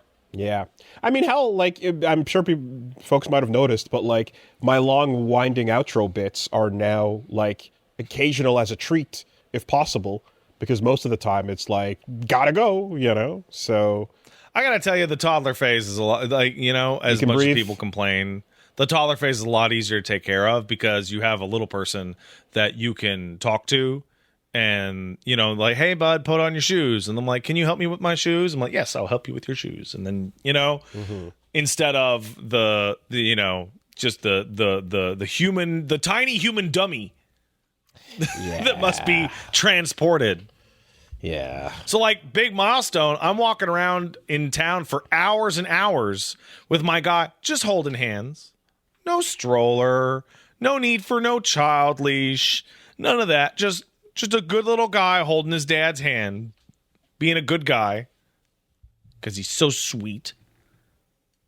I look forward to some of the time reclamation, but yeah, that's a ways away. Cool. Okay. Oh, and so I said to chat that I was going to be doing FF14 weekly, but I can't do it this week because I'm going to a 24-hour thing. But as a present to everybody, next Tuesday after the podcast, that'd be the 19th, I'm going to be co-streaming with Hina Bobina on her FF14 stream, and we're going to be doing some old stuff there. How many letters is that? 4, 6, 10. 10 letters. Cool. Okay. Can I spell that? HINABOBINA. Okay. Clown VTuber. Ah. A fellow clown, as it were. Let's go. Yeah, no, we were chit-chatting on Discord the other day just about like how fucking stoked we are for Evercold. Oh, yeah, that's a clown. Yeah, that's a clown. You see, the cool thing, too, You're in clown world now, bud. I'm going to be talking about clowns next week, and you're going to be talking about clowns next week. I am going to be. Oh, yeah. Oh, no, make no mistake. There will be a Clussy segment, but at the very least, whatever is... Let me see here. Oh, yeah, no. The fun thing about VTubing is you can get all these different looks going on, and, like, the costume changes and stuff is dope. Like, I do find that, like, a cool thing. And not to mention the tech, where we're seeing those replays where you got FGC people getting the button mashing, little animations in the corner and ears perking up and stuff. I want to say I saw somebody playing. What game was it? It was like, it might have been like Ace Combat or something, but like there was a whole cool like pilot gear outfit thing going on. The VTuber tech has gotten really impressive, so there's fun stuff out there. Anyway, shall we news? Yes, let's news. Okay. Well, speaking of piloting and animals in cockpits, I can still segue into it. You can still do it, buddy. You got this. Fucking Starfox, as soon as we wrapped, got announced last week. The remake. There has been a re-release, there has been a reimagining, and now we are on a full-on remake of Star Fox 64 in the form of the new game. And I didn't see the Mario Galaxy movie, but they pretty much just hard went like, hey, so yeah, that was a thing. There was a cameo in the Nintendo thing. And like, if you saw it there, that's probably... I should probably watch this Star Fox trailer, huh? Yeah. Haven't seen it. So it's really funny when Star Fox comes around. It's so interesting because this to me represents the peak of like how important character designs are, even when they're not at all a part of the gameplay. They're just the little portraits that pop up for dialogue, but you're not staring at the models or anything except for like, in between missions and stuff. But it's such a background thing. But it's a plain shooting game, but like the idea of the characters is so strong with the identity of the franchise, I think it looks dope as shit. I love what's going on with it. I like the new designs. They really remind me of the original box art and the Jim Henson looking puppets. I feel like that was always a promise of like what these characters could eventually look like. And then it kind of diverted a bit towards more like the Smash Brothers look. And those original models and characters were kind of weird because of the whole like, hey, their feet are cut off to put on robot feet, which is such a wild piece of lore to have, considering like the bit in the movie is all about checking out these cool boots or whatever. There's a whole part of that. But so I should mention, by the way, that I'm literally looking at these designs for the first time right this second. Everyone is screaming that's not real, so I'm gonna take that to be that's not real. This is the first time I've seen these, and I have seen people. So here's what I got from like perspective before I got here. Right, the first thing I saw was people talking about how shit they looked. Right, but I didn't see them. The second thing I saw was a text message from my wife going, "Oh my God, there's a new fucking Star Fox! Holy shit!" Break. New designs look extremely fuckable. change. So Never. So I'm looking at it. I'm looking at it right now. Never disappoint. and I'm like, yeah, I see it because they look like puppets. They look like Muppets. Which to like me, James McCloud looks like a sexy Muppet. That's what I'm saying, right? And the promise of that original box art is being realized with this art style. I think they're doing a great job of it. I think the lighting in the trailer is not as flattering as it is in the renders, because you're seeing the lighting of like I guess the ship, and it's more dark, and it's not, it's more of the running around in a not perfectly lit environment. But I think when you see the full renders and everything there, they look especially great. Furthermore, you want to fucking follow that path down to its logical conclusion. Go look at the renders of Star Wolf. Have you seen Star Wolf? Yeah. It's crazy. I bet he looks hot. Hold on, let me look it up. Star Wolf, the whole team is nuts. Pigma looks like a fucking drug addict. Pigma looks like just fucked up Artie Lang almost. Like, it's crazy.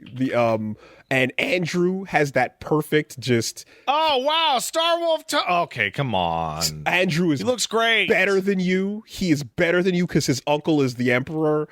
Wolf is the peak of just get your fucking. I feel like out. non-furries or non-furry adjacent people shouldn't even be in this conversation because it's for them. It's their culture. And when you look at Falco, I feel like I can see the attitude in the redesign there.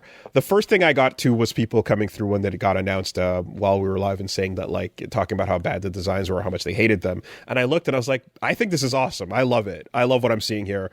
And that was before even the renders, because again, I'm sorry you're not enough of a degenerate pervert to appreciate this good look. I think the animal legs on them are a cool stylistic choice. I like the way they look. They could have done the full humanoid leg anthropomorphic thing, but I think it's more interesting. The proportions and the way it looks, it's stylish. It's kind of cool. And again, I'm just happy for something that is reminiscent of those Jim Henson puppets. I kind of always wanted that direction. I would have loved, it's not reasonable, but I would have loved if they even committed to it, like the fucking Punch Out Muppet game, if they went fully in that direction. Yeah, Punch Out look cool as Muppets. No, there's the Muppet Punch Out game that's happening. Oh, right, that's right. What's it called? I forget, but like I would have been down for that too. It does feel like felt that boxing. Nice. Yeah, felt that. It feels a bit like the Nintendo probably looks at Starfox and has gone like, it's not innovative enough to just bring it back straightforward with gameplay. We have to keep messing with it. So let's innovate nothing at all. Yeah, and it's kind of like people are like, can you stop? We love the original game. It was fine. You can keep it simple. It doesn't have to be, on a command board. It doesn't have to be in between adventures. I am a little weirded out that it's not like it's the same type of game, but it's also the same exact story with the same levels. That's actually strange. Why couldn't it just be a new adventure? So ultimately, like, hearkening back to the peak of the series and going back to that, I don't know why they didn't go forward in time with this. I hope that this is a step that can then lead to it. I don't know if they need to do like a confidence check first, like, hey, we're rebooting the franchise and now we're going to go forward. But either way, like, it is, I do understand that, like, we're doing this for the third time exhaustion. But it's a great fucking game, so it's like, Isn't it more than that? Isn't this like the fifth time? No. So by strictly speaking, it is like there's Star Fox 64, and then there's Star Fox 64 3DS. There's the Zero, which is the reimagining, and then there's this, right? But that's 4 minimum. If you're counting, because some people are saying 64 is technically like a remake of Star Fox original. So you can technically I say would that. kind of say that. Yeah, so if you want to stretch it to the maximum for the bit, then you can say that, they've remade the same game every single time. But I think it's more like there's 3 remakes of Star Fox 64. Okay, you know what? That's too much. Just put different levels into different adventures. Yeah, you could go forward in time. There's no reason not to. Like, it's like we're talking about like literally 18 minutes of story in the entire game. Like, you could just make it different a little bit. I would also say that there's enough like wacky fodder between all the Starfox command endings, the goofy, insane G0 stuff, and the Slippy Island ending, and all that crazy stuff you can go off of to make a brand new entry with a bunch of cool, wacky future lore bits, or everything from because time went forward in Star Fox Adventures and in Star Fox Armada as well, and not Armada, Assault. God damn it. It was supposed to be called Armada, right? And then Assault came out afterwards. I think that's why it's in my brain is the two titles are there. Anyway, there are games that took place after 64, right? But yeah, for whatever it was, they just kind of committed to doing this. I hope that from here you go forward into the future, or maybe that even this game has an extra future campaign that is like, hey, you did the old part, now here's the new part, right? That'd be cool. I'm thinking about this, and like one of the reasons why it's a little disappointing with a straight up remake is that like there's elements of Star Fox 64 that were of the time that we've seen like 4 or 5 times now that I would like to see the new things that are of the time. Like there's an Independence Day level in that fucking game. Yeah. Exactly. Like, and nobody knows what the fuck that movie is anymore. But now you're seeing Top Gun ass James McCloud, so you could lean in that direction. I think that the fact that they're redoing it is also pretty much a tacit admission that Zero was a failed attempt, right? Like I think that pretty much is agreed based on the fact that they're just moving past it. But either way, it looks cool. It's dope as hell. I'm happy that Star Fox is back and alive. And maybe there'll be some cool new shit they add, or maybe it'll just be that would be nice 1-to-1. But I already know that. Give me a what Punch-Out had for title defense. Yeah, that'd be a great way to go with it. Mm-hmm. And you playing also, can you put Punch-Out on the Switch, man? That game fucking kicks tons of ass. Save it. That would be worth saving.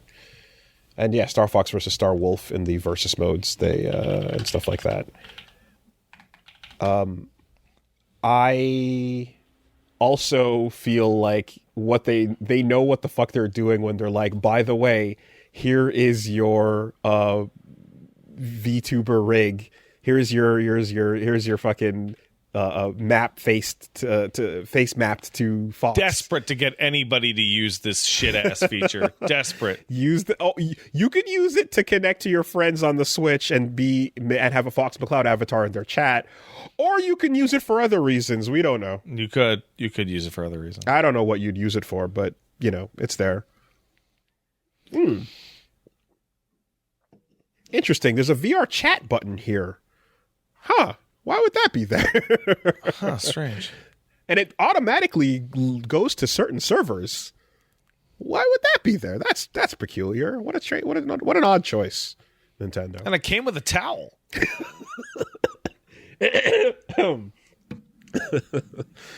I got one of these fashionable little tails I can put on. That's cool. I don't know how to hook it in. Doesn't hook onto the belt in the way. No, I don't. It's got a weird. Nintendo branded though. That's interesting. Yeah, that's it's quality.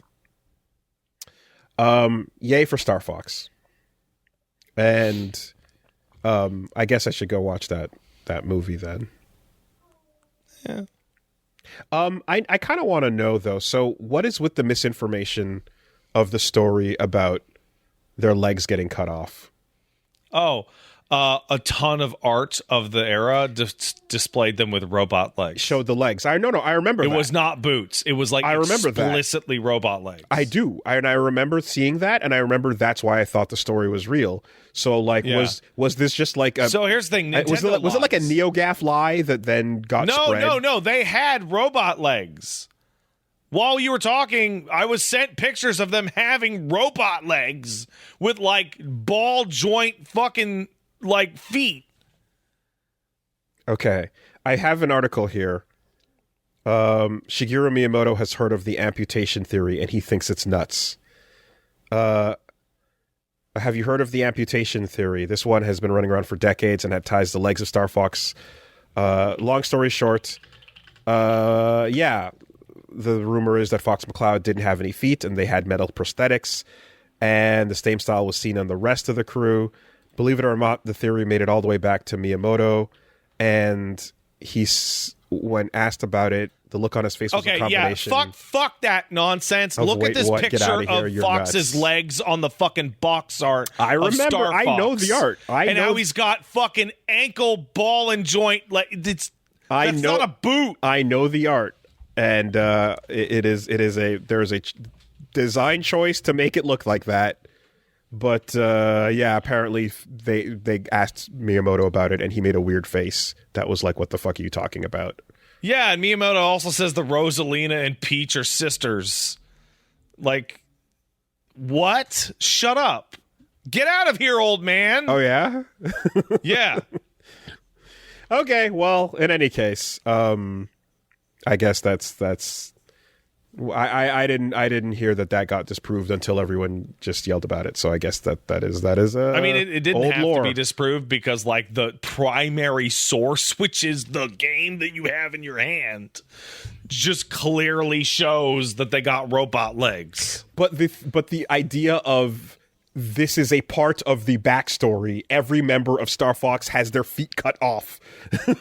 Was like, I remember hearing that and being like, what? And then like, that persisted in brain for a while. Let me get the back of the box for you. I might have discovered this through best friend, literally from you guys back in the day. I don't know if it came from y'all back in the day or not. Yeah, so like it's not lore that they all have their feet cut off. It's literally depicted in high quality CG renders on the fucking box.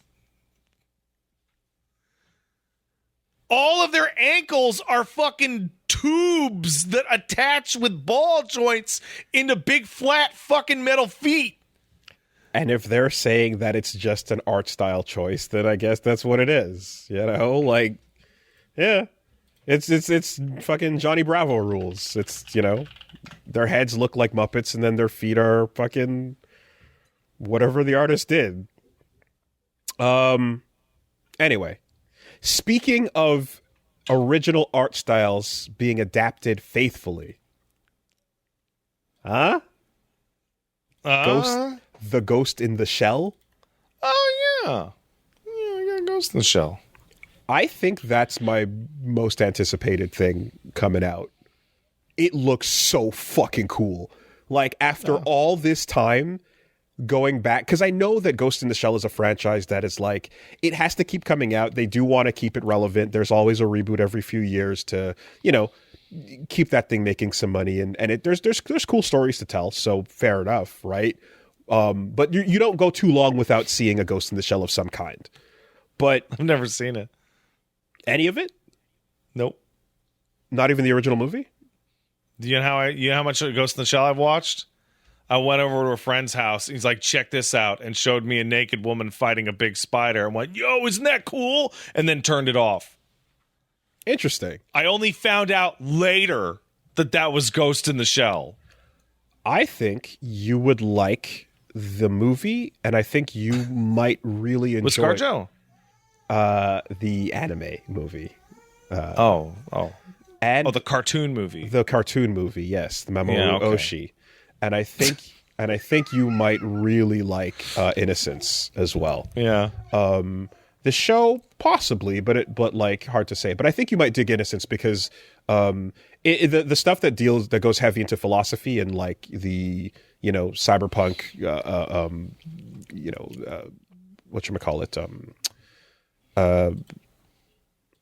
dystopia. No, the word is escaping me. Techno, whatever. My brain is off right now.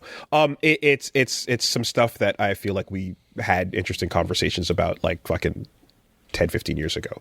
That you would enjoy. Transhumanism. It does some interesting stuff with the subject matter. It goes good places with it. This new movie the trailer they're showing off is notable because for the first time ever, like the original series, the original comic, like was hitting on all these notes, but it was really goofy and had a bunch of like silly moments and much more slapstick things that Masamune Shiro put into it. And the original Major was like way more of this kind of like lesbian gremlin disaster. Okay.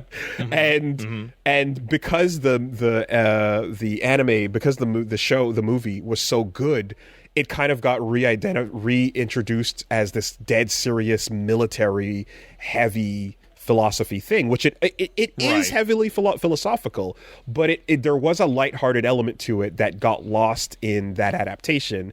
And you see the standalone Complex series and some of that future stuff kind of going off of the more movie timeline and adapting that more serious tone of things, and it's great. It is fucking peak of what it's trying to do. But I do miss, and kind of always, there's a part of me that likes that original goofy kind of lighthearted aspect to the original Masamune Shiro books, and this is the first time they're like fully embracing that, and you're seeing the art style go back to the way it originally looked as well. So this looks fucking sick. I'm super happy that they're going in this direction. Yeah, there's two cannons here that are, well, there's more than two, but like, how many cannons we got? I mean, I'm gonna say comic. So there's manga. There's Oshi. There's standalone Complex, and then is the newer series that came out after standalone Complex its own world? I think it might be. I think there's 4. I think that's too many. Yeah, I think the new one where she has a younger body is a 4th canon. Arise, right? So that's its own thing. How many of those are different canons but are essentially the same story? Well, they're all essentially the same story, you know. Really? A lot of them deal with like okay, anytime the the puppet master gets introduced, anytime it deals with her, like they're pretty much, yeah, there's a lot of them that are either retelling the same cases, retelling the same story, or like different takes on it. Laughing Man and Puppet Master being the focus of the case tend to be. So it's like Starfox. Yeah, sure. Sure, why not? I'll take that, you know. But that being said, I haven't seen all of it. I've seen, I'd say about half. But yeah, this is a fucking cool ass like decision to go with the full adaptation of this art style. This is almost like the other day when we saw the animated little Dragon Ball short that was like real Toriyama artwork style, and you're like, yeah, there's the Dragon Ball anime that we've known, and overall there's the style that has come to be accepted as like, this is Goku as a franchise character, but that little touch of Toriyama's specific style is particular, and you kind of can identify it and be like, oh shit, that's his version of Frieza staring at Goku, leaning his head up like, I like that little touch. So I want you to. I'm gonna pull a card here. I would like you to function as my crazy check. Mm-hmm. You've done this in the past. You've been very helpful. Dragon Ball, One Piece, Ghost in the Shell, etc. Has been this ongoing thing with just a bunch of other things. Like, hey, look, guys, we're gonna make a new version of this thing, and this time we're going to be really accurate to the source material. My initial gut reaction is annoyance that you should have done that in the first place. Like this version of Ghost in the Shell is like a lot more accurate to the manga, and it's a lot more like bring back the goofiness. This has now made me like annoyed that the original was not a adaptation that was more accurate. So that doesn't apply here, and if most folks, I would say, that are fans of Ghost in the Shell are okay with how things went, because what what Mamoru Oshii did with the original Ghost in the Shell movie is so fucking good Okay. that you're okay with it being different. The adaptation, the adaptation is a phenomenal adaptation, being its own thing. It crushes it for completely different reasons. Because my original encounter with this type of thing was Full Metal Alchemist. Okay, and then the anime, and then Brotherhood later. I was current with the manga when I started watching the anime version of Full Metal Alchemist, and I got about halfway through and started to go, wait, what the fuck is this bullshit? Yeah. That's wrong. So you're doing it wrong. What is this fucking shit? So Ghost in the Shell is weird because it's not this thing where you're like, here's the original, and every time we deviate from this, we're fucking it up.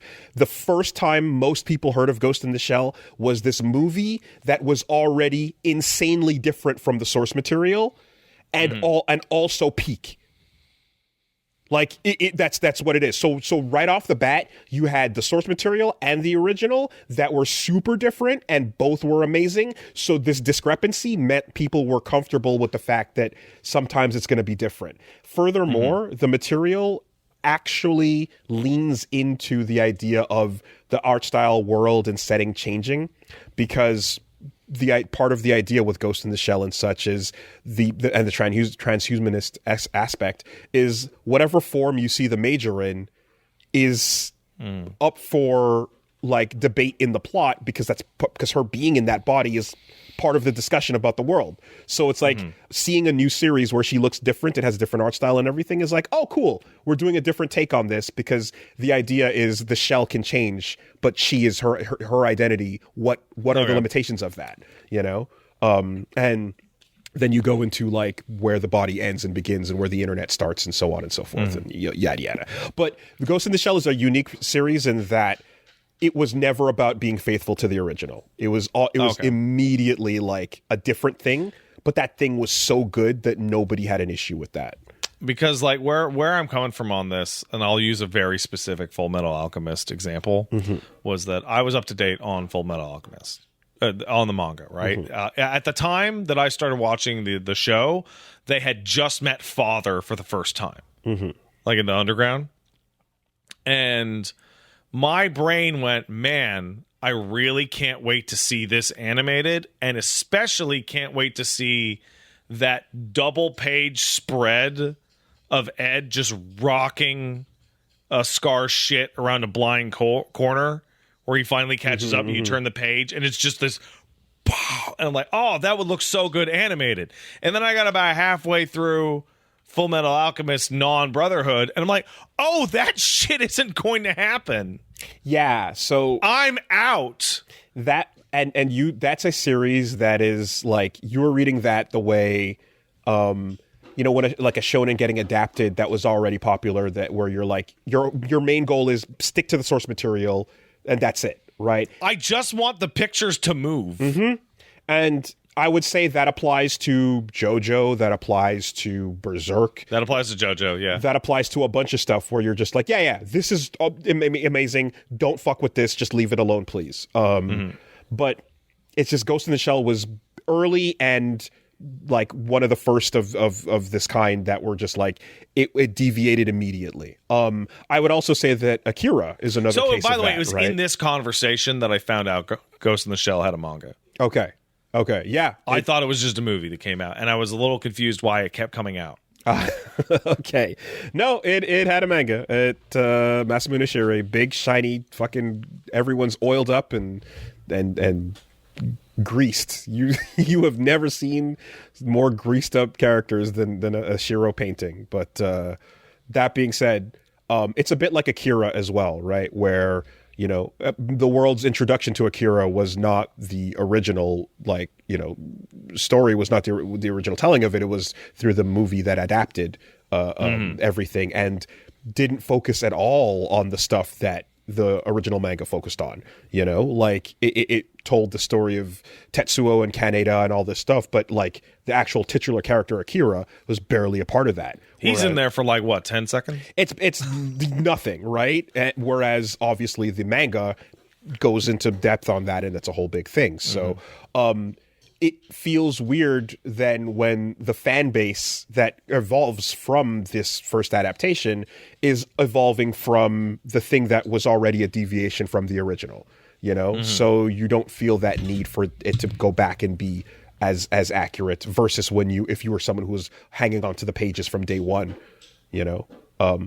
But I'd also say too that if we were in a world where it's hard to say, but if we were in a world where the original manga was already adapted and popular, and then the first time it ever got translated, it became the Oshi movie, I think some people would be like upset that it dropped certain things and that the tone shifted and such, but it would end up being one of these things where you'd be like, yeah, but it's doing other things that are good, and you kind of accept it. Like it's just really good. I don't know how else to break that down. You know, there's must be examples of things that you've seen adapted where it's not faithful 100%, but you still thought it was pretty good. One Piece on Netflix as a live action show. I have an example. Me and Paige were just at the grocery store and we talking about how like incredible those Lord of the Rings movies were. Should have had Tom Bombadil in it. Okay. Should have had him there. Would have been better. Tom Bombadil is fucking awesome. The Shining is a pretty stellar example of. So The Shining's super interesting because Stephen King also made more accurate versions of his movies that sucked shit. And that's like the most interesting version of this conversation possible. Kubrick's changes made a better product than the source material. It's hilarious. It's kind of insane, but that's the reality, is that a better filmmaker came along and told a better story, and it was way, way better, you know? So like at the end of the day, the whole point of a movie or a manga anime adaptation is so that I don't have to go and read the original. No, that's not the true. point. That's not true. That's the point. That's not true at all. That's the point. No, it's not. That's crazy. That it can function as a direct replacement. Different mediums have different strengths and things that you can and cannot do. And I couldn't disagree like stronger.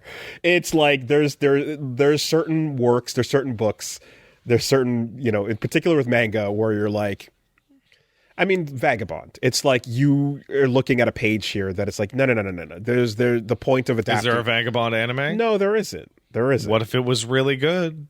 Then it would be a really good adaptation, and I hope that it would find a way to do things that the books can't do. But there's things the books do that it will never be able to do, like stare at this fucking like I don't know. There's I'd say that the book has very contemplative moments where you kind of are like spending a lot of time looking at detail of like stuff that Inoue decided to heavily focus on. That so you can animate that and you can time it, but there is something to you choosing when to turn the page and how that feels versus the pace being set for you. So this is where like even I recognize that like my actual the underneath take of this is the crazy part, which is I want only the best version of any given thing to exist.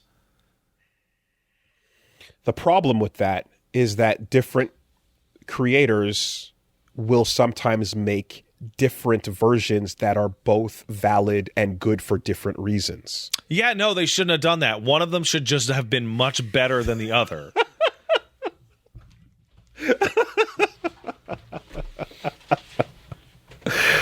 So like Evangelion, yeah, where the whole thing is one thing and it's perfect. Okay, the medium only has There's room. no other good version of Evangelion you need to care about. There's just Evangelion. There is one story to be told across all mediums, no matter what, and that is all we can do with it.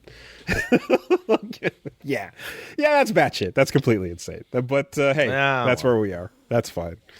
So someone just said, Pat says no remixes. No. I'm not saying no remixes. I'm saying if the remix is so good, you should destroy the original because the remix is the new good thing. Because then you exist in a world of only the best. and there's no room or reason. So, like, Romeo Must Die came out. You don't need Romeo and Juliet anymore. Right. You remember Romeo Must Die? I know you do. Yeah. But then Baz Luhrmann's Romeo plus Juliet actually replaces that. So you're right. That one is actually fucking awesome. What are we talking about? Yeah, no, they should show that in schools. Someone in the chat said that Pat's Child is a Pat remix, so that means we don't need Pat anymore. Absolutely. That's why I'll die one day. Every song that Johnny Cash covered, time to go delete the originals. Just wipe Trent Reznor agrees with that. Wipe the masters off the face of the earth. Never listen to them again. That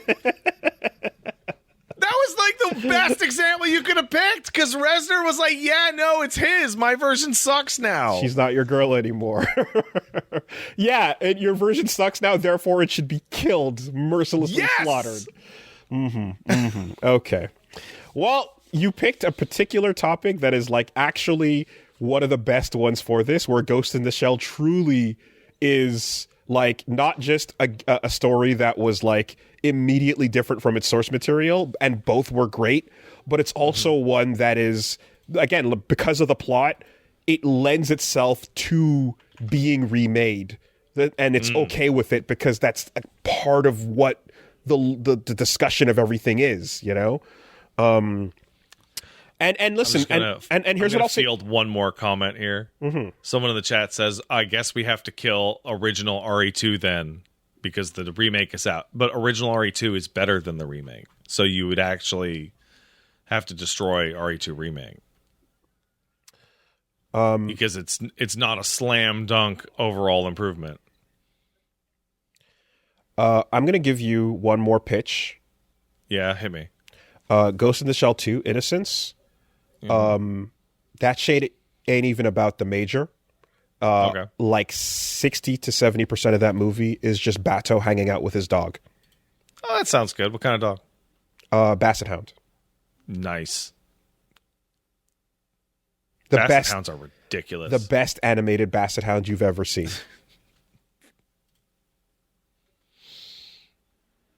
That's it. They got big floppy ears. They flop. They got big floppy ears. Oh, they flop. They flop real good. Yeah. That's it. Anyway, Ghost in the Shell fucking rules, fucking rules, fucking rules, fucking rules. It's so good.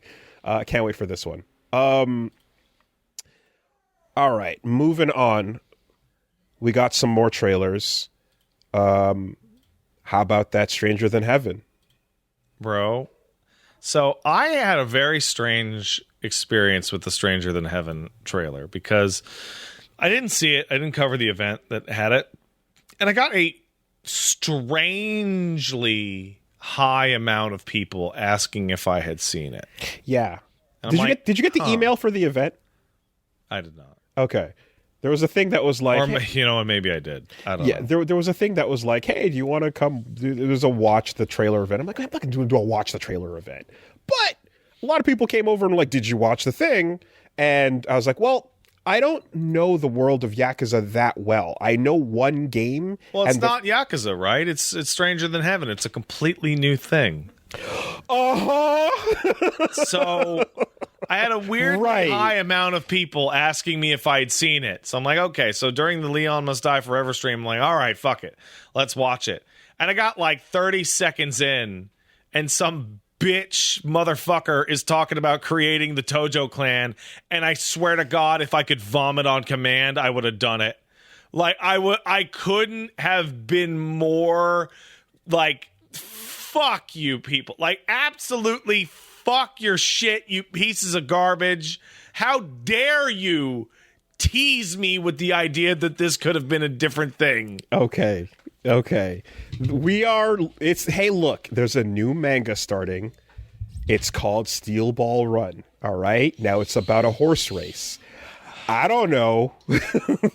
I mean, some of these characters, you know, are rolling up, and some of their names look kind of similar to names I've seen before. But I don't know, man. We wrapped up JoJo's Bizarre Adventure. This thing is just called Steel Ball Run. We're going to publish it because we have respect for Araki and his works. But some new shit. You know, this is, who knows where it's gonna go. This could be fucking first line in the trailer. It's just the Tojo clan. Fuck off. So as soon as I saw that, this is where I kind of go, all right, like, this is where I'm at the limits of, like, I know that I'm embedded in the Yakuza fan base prime, right? This is the origins. This is the origins of it, and I'm embedded in, and I have a limit to how much I know about this. But I'm like, I'm gonna guess you're not gonna need to know shit for this one. I'm gonna guess that the Tojo clan origins are addressed somewhere in one of those numbered games with an old man somewhere. Nope. Never Tojo's comes up at all. Existed forever. It just happens to be the biggest clan. Okay. That's it. Never gone into once. Okay. At all in any way. And the same thing for the Omi, or the only thing that of note is that in 1995, you're dealing with, I think, the second or third chairman. So the first chairman might be around, I don't know, 1965, which is the final time period in Stranger Than Heaven. So they never flash back to never anything. Okay. They flash back to the 80s in Yakuza 0, but okay, not before that. I think you're dealing with the second chairman in that game. And some of the old dudes you see, like that old guy that's the main leader in 0, is like not someone who's going to be like a kid at the end of this game or you know, whatever. No, there will be a younger man in the final time period of this that will be an old guy in Yakuza 0 for sure. Okay. And he will be on he's in the trailer? Oh man. I didn't even catch it. Yeah. So this is Yakuza 5 again. And if they had been more honest about this, I would have been way more excited. But I thought they were trying something like genuinely super different. But instead, no, this is the steel ball run of the Like a Dragon series. Now, that being said, right, if it is just like this is the origins of this clan, that's obviously a big deal. But everything else happening here is its own story regardless. And it doesn't actually like keep going, then... You know, what's there looks dope as hell. That song is fire and looks like a great, like, at least as far as that song is great. Yeah, song's great. There's Snoop Dogg. There's Snoop Dogg's kid. Snoop Dogg is there. Yeah. Snoop Dogg helped found the Tojo clan. Sure did. And again, we'll see what his son does too. But the you know, and then gameplay wise, hey, we're not talking about Kiryu not murdering people because there are at least 6 or 7 people getting their guts like slashed open. That doesn't matter, Wooly. Kiryu did those. Kiryu in Yakuza 6, Kiryu shoots down a bunch of helicopters with a fucking rocket launcher, dude, and they just pop. They just blow up. And in the following conversation, Akiyama says, you know, you've always been a hero for how you solve things without killing anyone. It doesn't matter. Those guys are fine. Yeah, like explosions can somehow follow like Animaniacs logic because it's. I will show you a picture of this exploding helicopter. Oh no, dude! Like, listen, I pulled out the gun and I shot people in 0. Like, you know, there's moments in 0 where you shoot guys in the head and they fall out of the car and the car behind them runs them over on the highway, and your brain just has to go, they were fine. Yeah, totally. You just hit us with the end of chapter JoJo style, like they spent the next 5 months in the hospital, and that's it. And like, let's ignore that waiter in Chinatown that like Kiryu the bullet shields absolutely kills, like 100%. But I think this is also then I guess a hard confirmation that, well, I imagine it was always there. Like RPG franchise stuff is like locked into those Ichiban games and everything happening in that franchise. Yep. And then we're returning to action combat, right? Like absolutely. This just looks like their next attempt at the Dragon combat engine kind of thing. Very it's a fun period of time to go back to in a game with I mean, I think by far the most interesting thing is that we're going to all these different weird time parts of periods, Japanese modern history. But like definitely that 20s like flappers kind of noir kind of vibe is always a fun thing. And they're also they're not just doing time periods, they're also doing like the 5 cities, like in Yakuza 5. Okay, so there's 5 key locations. Each time period will take place in a different city. Okay. Right. Like, that's cool. That's really cool. I wonder if there's going to be any silliness to it and its side quests, or if it's going to just be like dead serious. Oh no, it'll be goofy as fuck. Because Judgment was dead serious the whole way through, right? No. Really? Oh. No, I thought it was. No. Okay. No fucking way. They are all just as goofy. Hold on, let me find something. Like Judge Eyes has you running through a fucking VR board game for Doc Brown to get money. Like Okay. and Judgment has you just beat the piss out of a bunch of high schoolers and get attacked by UFOs. Like, I imagined if they made a game that was dead serious the whole way through, they'd probably get bored.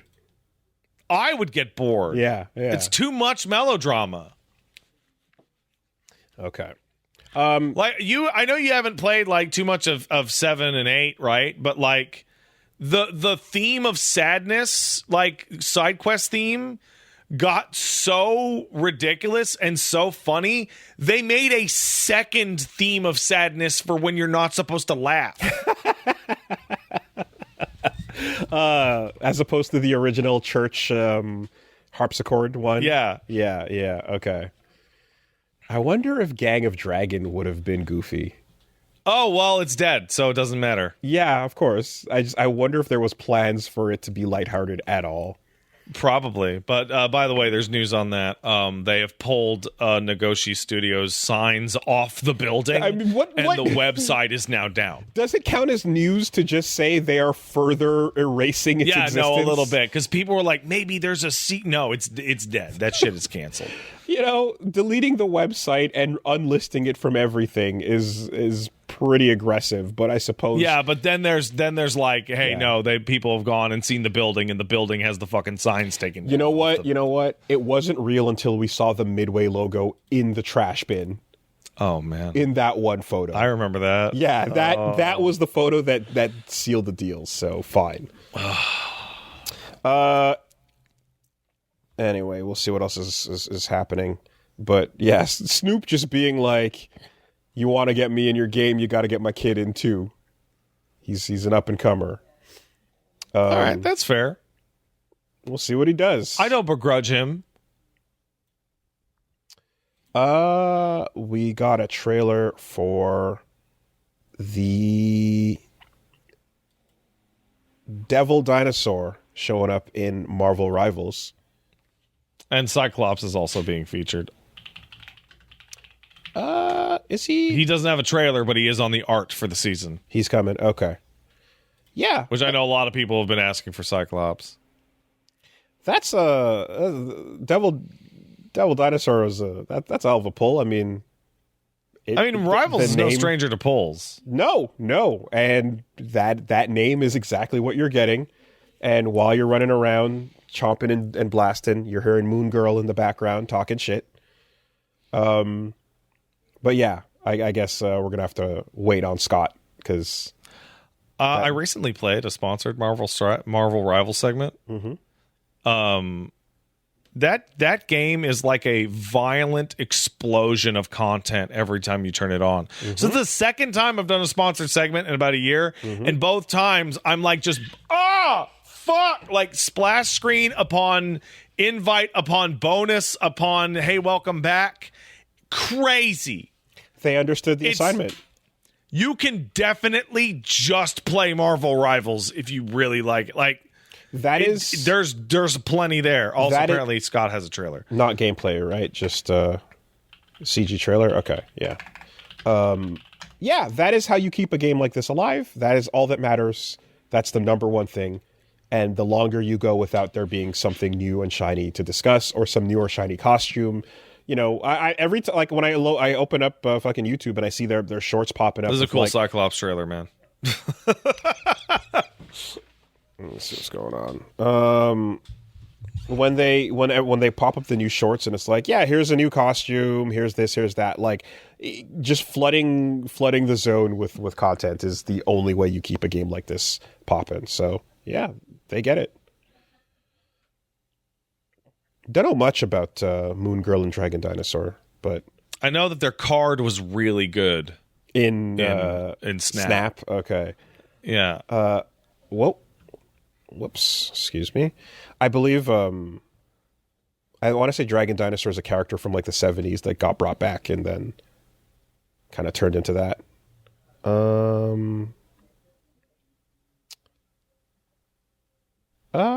Yeah, I don't know nothing about Devil Dinosaur.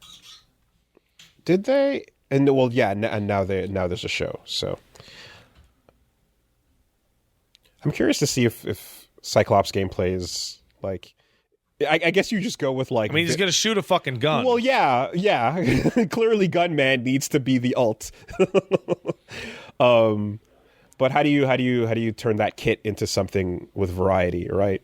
Even they show in the CG trailer his beams bouncing off different targets. Okay.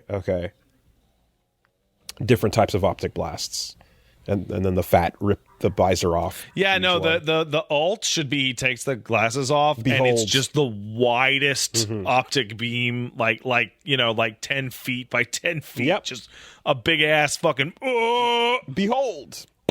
Yeah, that's it for sure. Cool. And then in other Marvel news, Tōkon had a trailer for the Fighting Avengers. And they showed off Black Panther and Hulk. Did you get to see that? I did see that.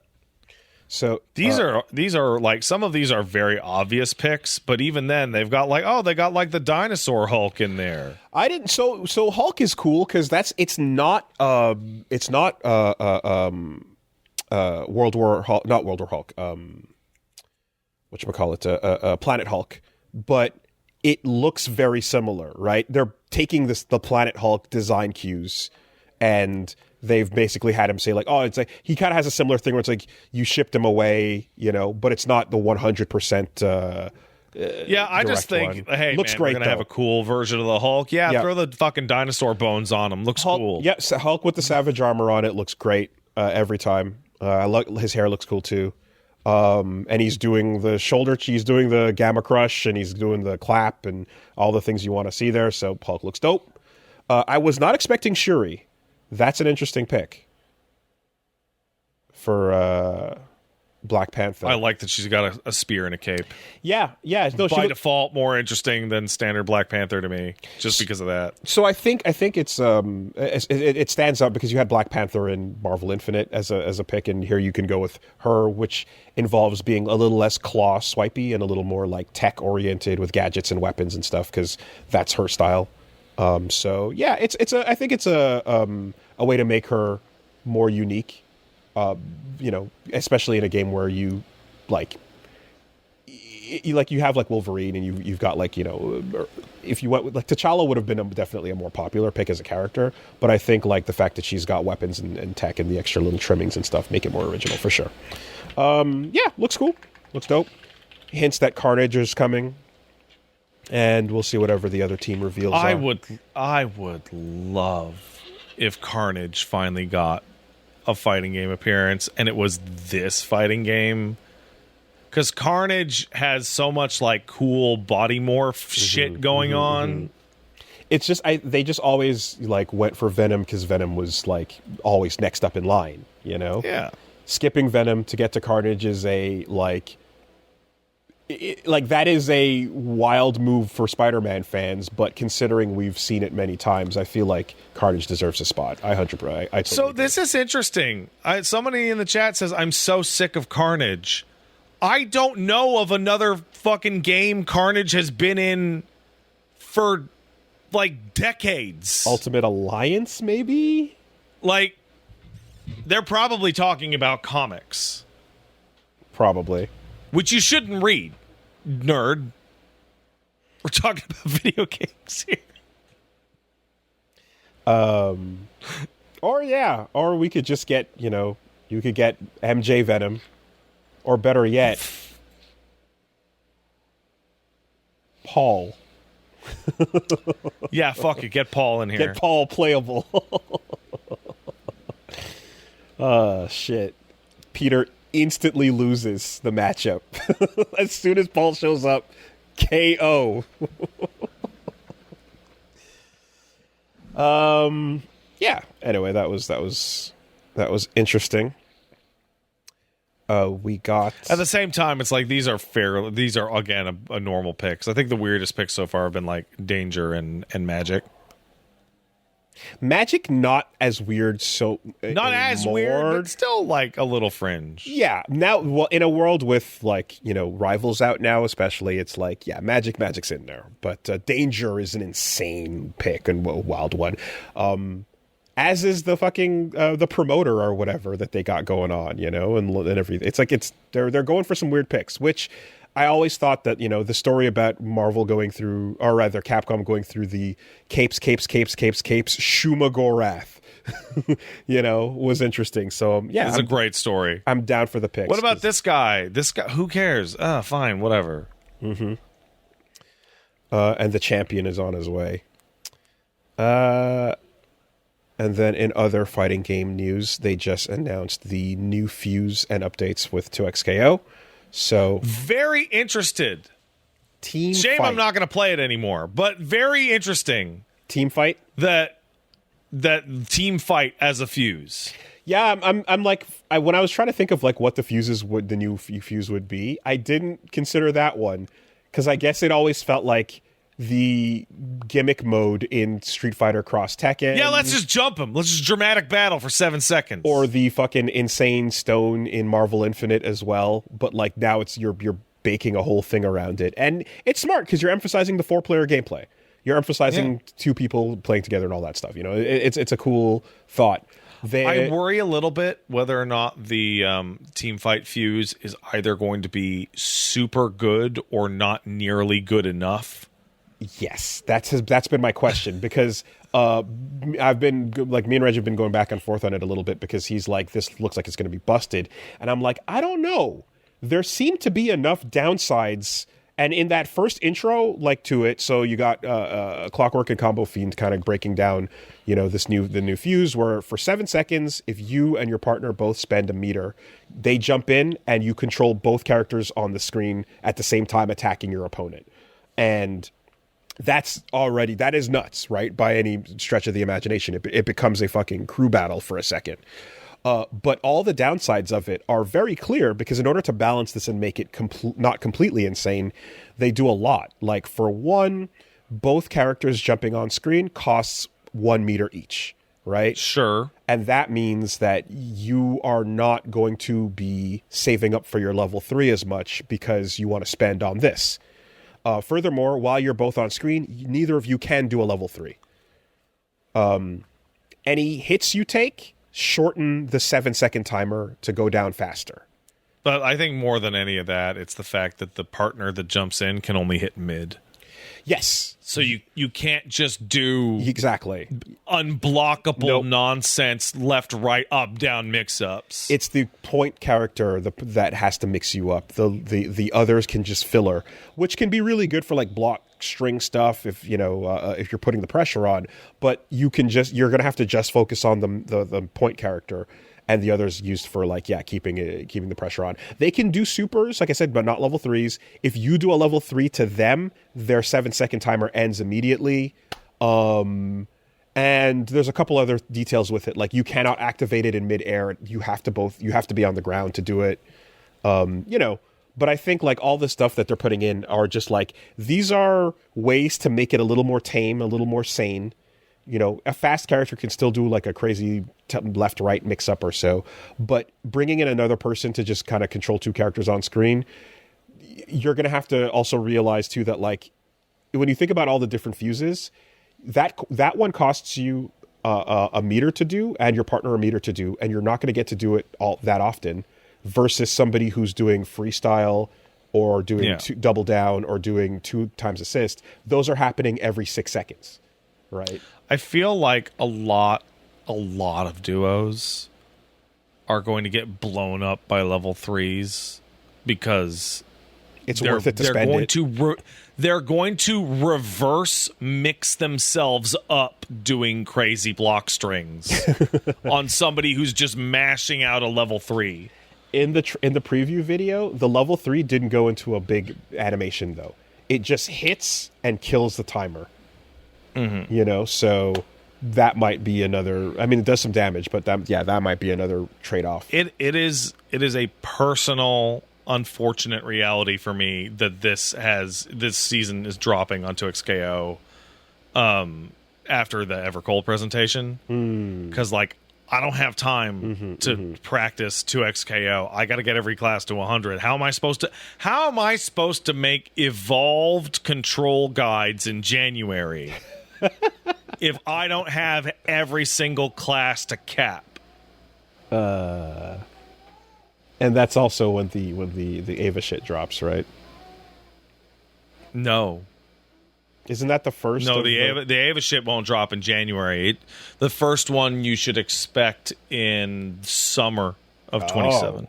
Oh, they're gonna long tail that shit then. No, Wooly, the 24. So the 24-man raids always come out on a staggered release schedule. Yeah, I know. I remember with the Nier one, there were like multiple, right? Yeah, there's always 3, and they come out at 0.1, 0.3, 0.5. Okay. So the FF11 one came out like 3 weeks ago. After 3 years of Dawn Trail. Okay.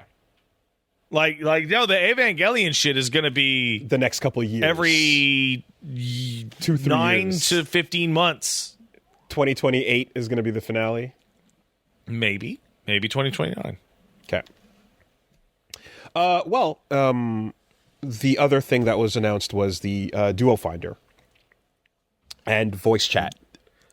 And can't give them golf claps for this. Should have been in the game day one. Absolutely, amongst other Can't things. even give them props. I kind of need to know, though. There's a part of me that is like, okay, so I know how toxic Invincible Versus feels, and I know how toxic it was back in the day with that Connect on. And every time you see someone rage quitting in any fighting game you're playing, you know, you get an overall vibe for the state of affairs, right? Not that many rage quits playing Guilty Gear Strive compared to some other fighting games. Ton of them in Street Fighter 6. What is getting on comms with somebody in a duo gonna be like? And how is the toxicity going to look? Who are you gonna pick? I wanted to play Darius. I'm Ari. Can you get play Darius? Yeah, get off Ari. And then here's the other question. If you duo find with somebody and they rage quit. Oh, yeah, no, absolutely. Do you absolutely. suffer the penalty? It should count against you, yeah. That's Absolutely, so unfair. 100%. That's so unfair. No, it's not. You should have picked a better teammate. You didn't pick anything. The game put that teammate on you. Then you should have come in with a friend. Nope, it's definitely your fault. I hate RNG. I hate That's not RNG. That's people. Also, fighting game people shouldn't be allowed to talk to each other on the internet. I'll just say that can't be trusted. Now that I can be on board with. Can't be trusted. I will say that there's some fun. No, text log chat is hilarious. Yes, it is. Getting on the comms is wild shit. Also, voice to text is now a thing too, as well. So, or text to voice rather, text to speech. What should happen if one of your friends drops? Is it just turns you into a solo player taking control of both characters? Oh, or it turns you into Juggernaut Fuse immediately. No, that's insane. You keep the fuse you had because they're all playable. Even Teamfight's playable with one person. It becomes a one person game. Yeah. That's the most elegant way to go about it, actually. It just drops them out. You resume where you were, and it is now a solo fight. I would love to see. I want to know how they're going to handle that. Like the match completes, because right now it's really annoying. Because when you get rage quit on, they take a loss on their record and they get a warning. But the person who got rage quit on, the fight didn't happen. Well, I mean I think that's fine. The important thing is that they lose. Not that you win. Oh, let's look at Leffen's take on Teamfight. Well, what do you got, Leffen? I will probably not compete in 2XKO if Teamfight is allowed. Horribly tested, extremely insanely broken, extremely toxic, makes solos unviable at top level. There's no way to balance this fuse in time for Evo or Combo Breaker. You can't even change to Duo for Combo Breaker. Insanely bad balance on this fuse. What the hell were they thinking? Genuinely hope I'm just overreacting. I don't see when it's already by far the best fuse with zero labbing, zero counterplay. Well, since Leffen says it, that means it's balanced and it's good to go. Teamfight is a success.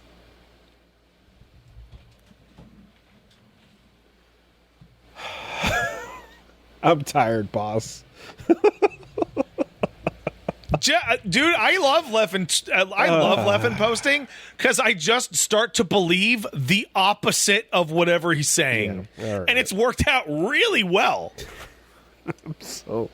I'm so exhausted. It's super easy.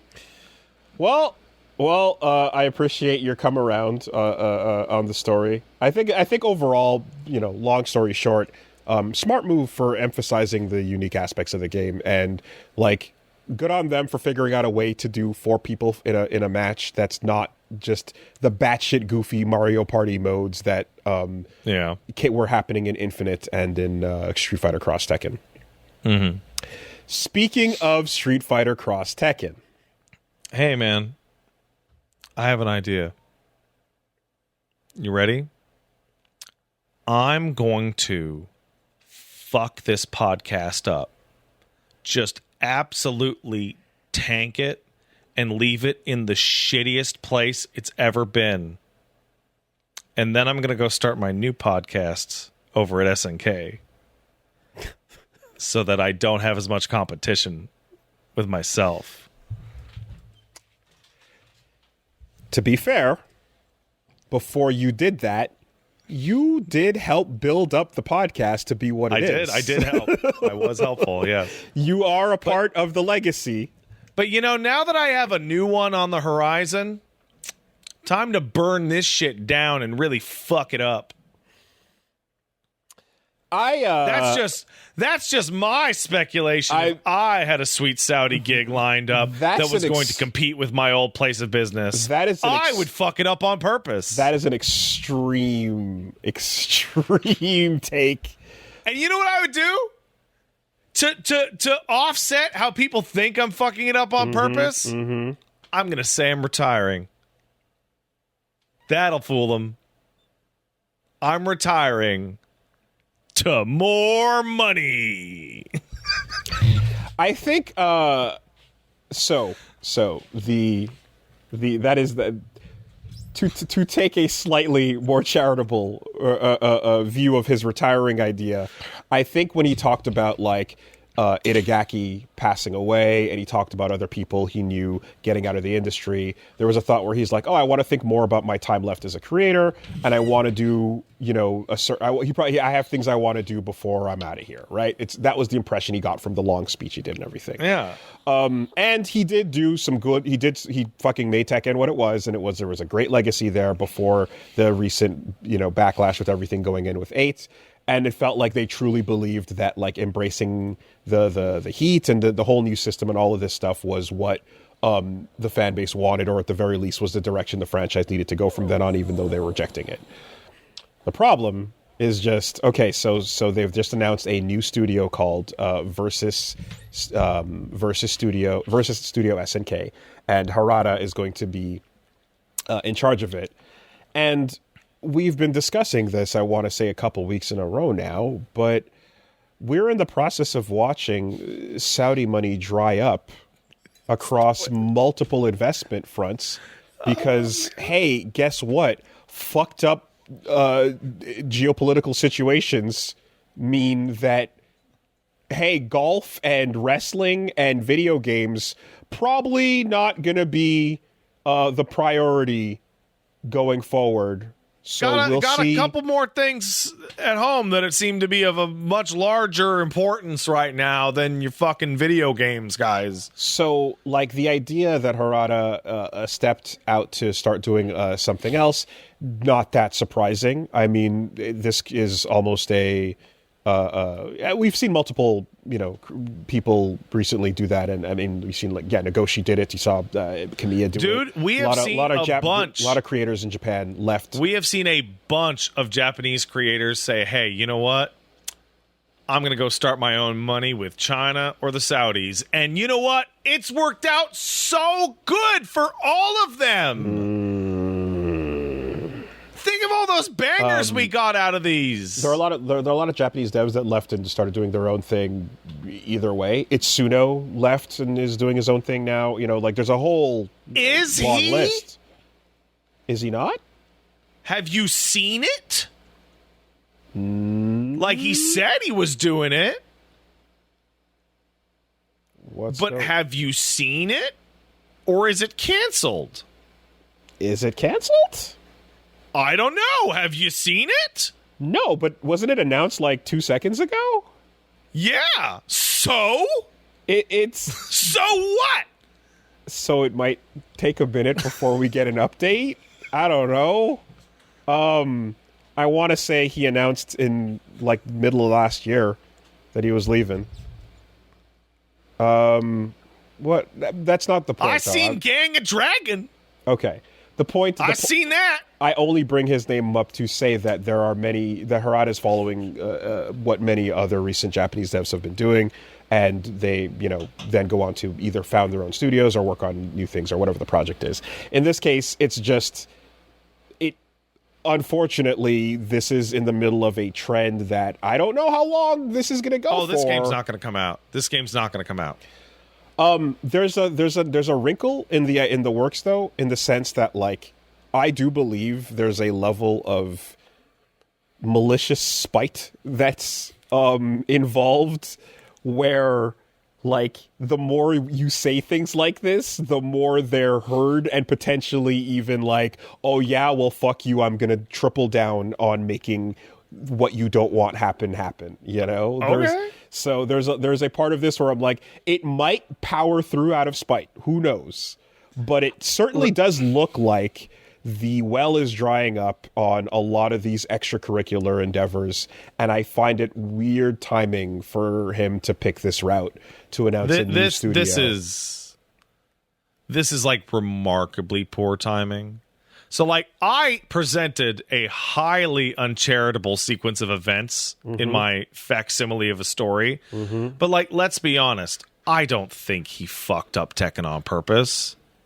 But he was steering the ship when they took a good fighting game and turned it into a bad fighting game, which does not give me a lot of excitement for his new fighting game with dubious potential to exist in a couple of years.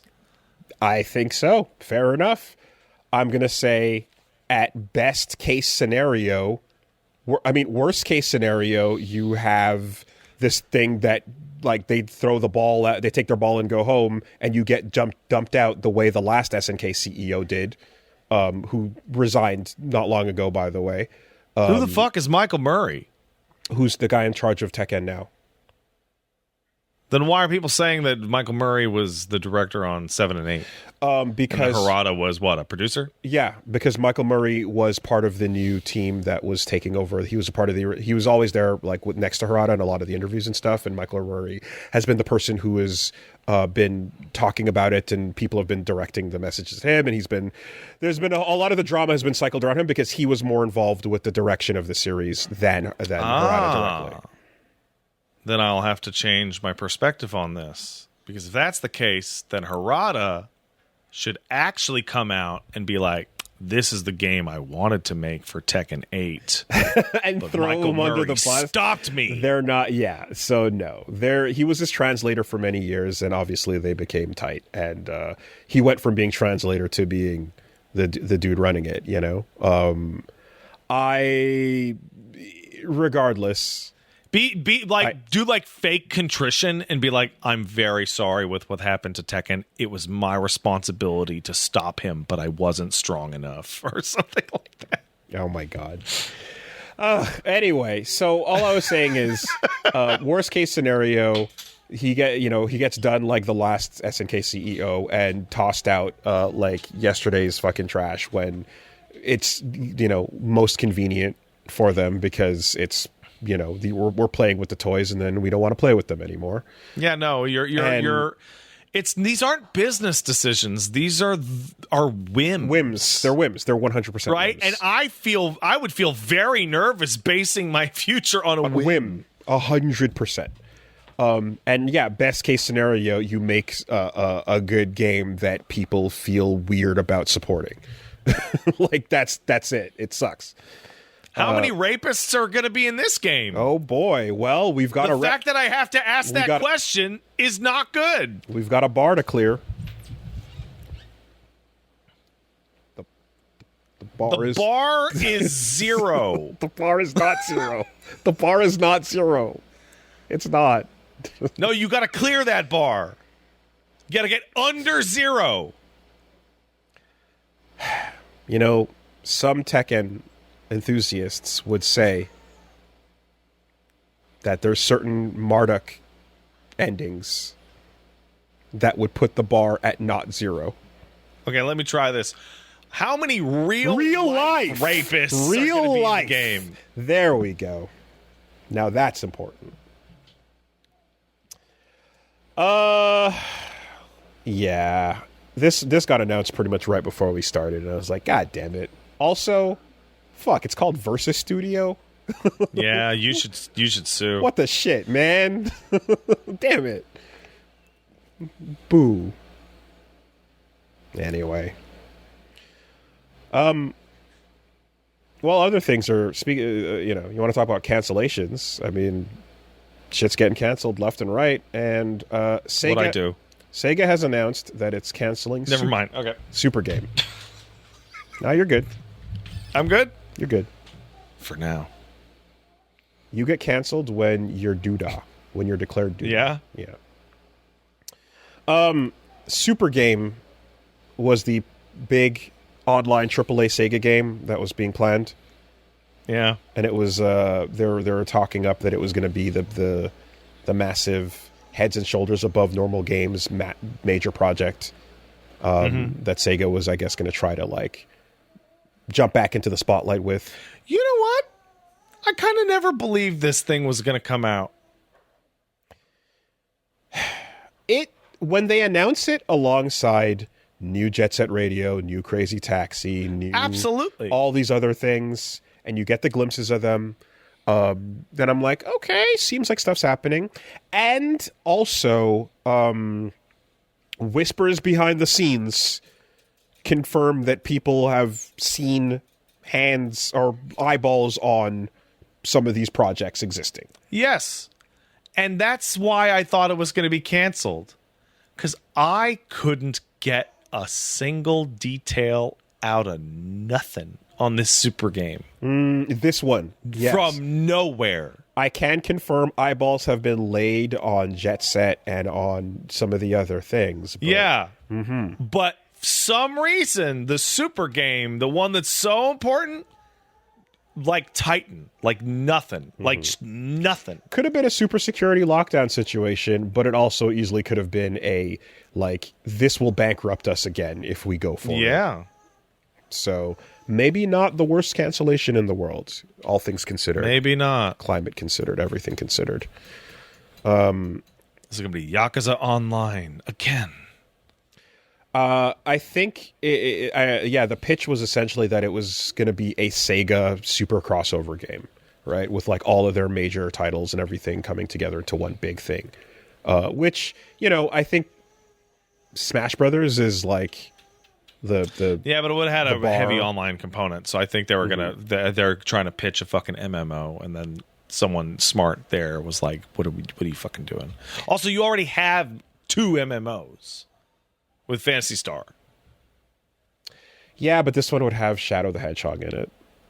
Oh, making it popular with Latinas. Now that's an undertapped Sega market. No, it's not. Okay, so to steal man, right? Yeah, all right. You open up your Sega World MMO giant online experience, and in the character creator, one of the races you can pick is Hedgehog. Say Latina. Oh, I thought you were going to say it like it had real races on it. I mean MMO When races. you said hedgehog, it threw my shit so bad, dude. I meant MMO races, okay? Oh, all right. Okay. Yeah, no, absolutely. And you select Hedgehog. Are you telling me that this pitch would not have gotten greenlit immediately? You telling me that ain't Cash Money? Nah, it's not. Cash Money Millionaires? You saying for real? A Hedgehog online fucking thing? Design your create your own? What it is hedgehog is the default, and then you pick their religious denomination. Yeah, fine.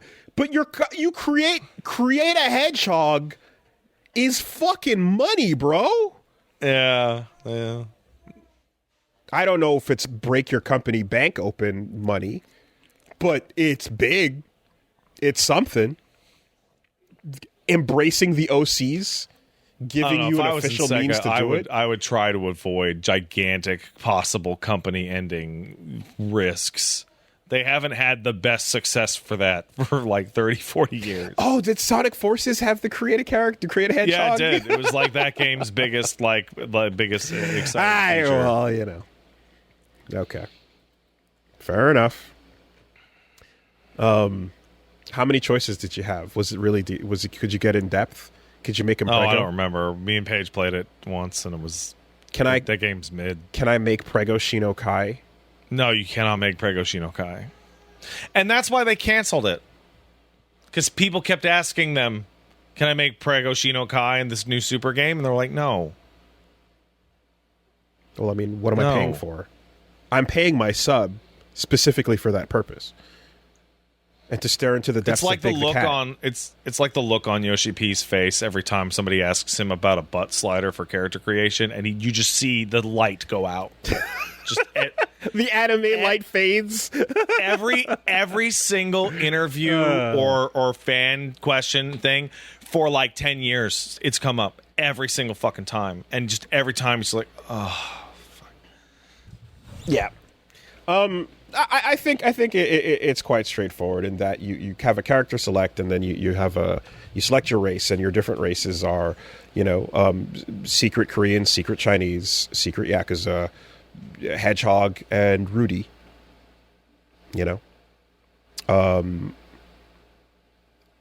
Maybe even throw. Well, the idea that on character creator you can select Japanese and secret Chinese and secret Korean is diabolical. That That's what I said.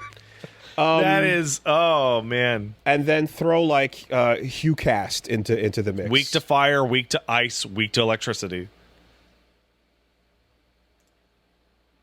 Yeah. I think they could come up with a pitch. I think they could make some money. The funniest thing in Infinite Wealth is that like white Americans in the turn-based battle are weak to gun.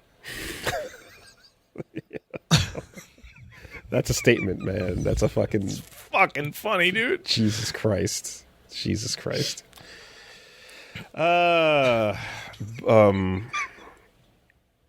Yeah. So hey, Stranger Than Heaven. Yeah. Also, good. by the way, features a secret American. Yeah. Okay. So The second secret American oh wait, to word? be in the Yakuza timeline. The only American I can think of is hey boy. No, he's not a secret.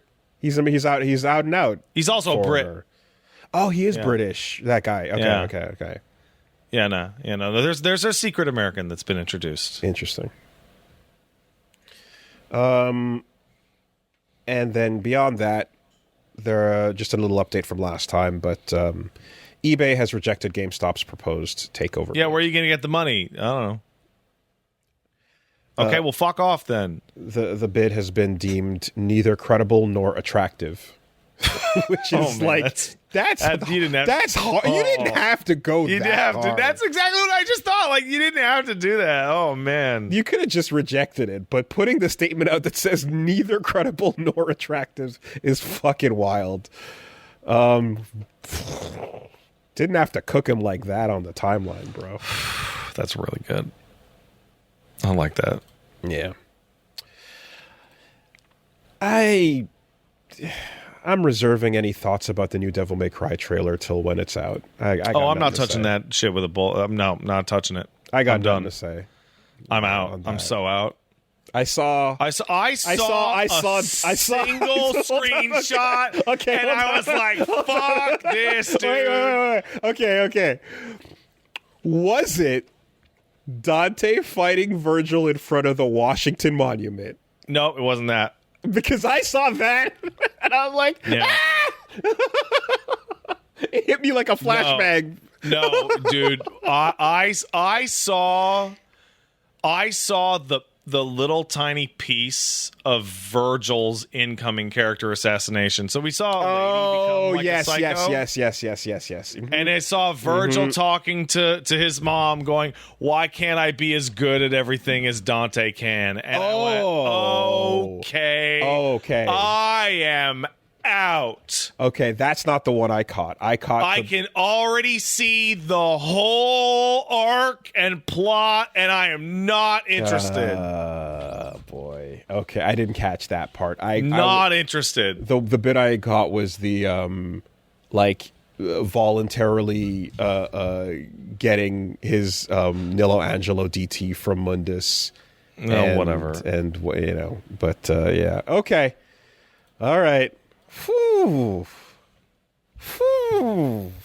That being said, Dante and Virgil are fighting in the fucking pool, and you see the thing at the the White House, and you're man. Yeah. All right. Well, that's No, I'm out. I'm not. I can't even spite watch this. Can't even bother. Lady changed costumes. Sure, whatever. This version of Lady should change into a trash can.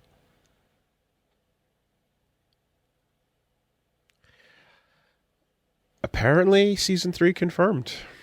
Yeah, I don't care. Yeah, so, just... All right, let's take a letter. Hey, if you want to send in a letter, send it to castlesuperbeastmail@gmail.com. That's castlesuperbeastmail@gmail.com.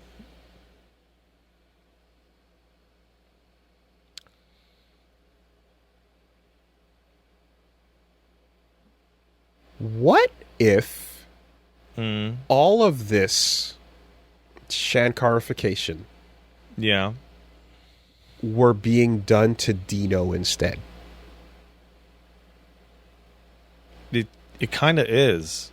But it kind of is, dude. It Dante in name only, but what if the DMC Devil May Cry world were the one that this treatment would be happening to?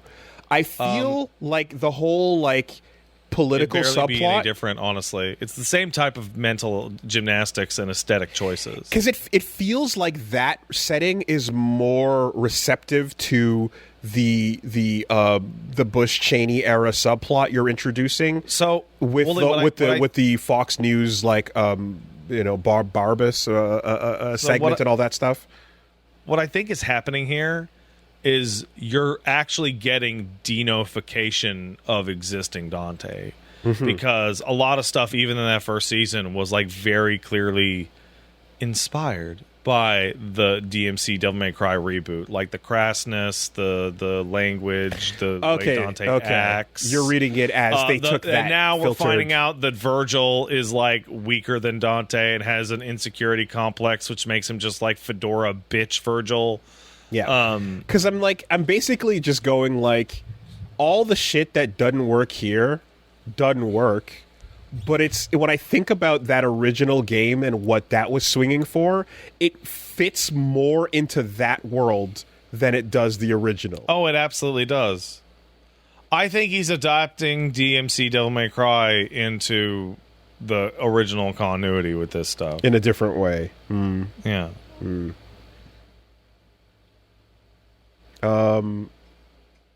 Yeah, there's a place where I almost would have been like, yeah, I don't give a shit what the fuck happens to this version of the game or the franchise or the world or whatever. So, Cook, do whatever you want. Who cares, you know?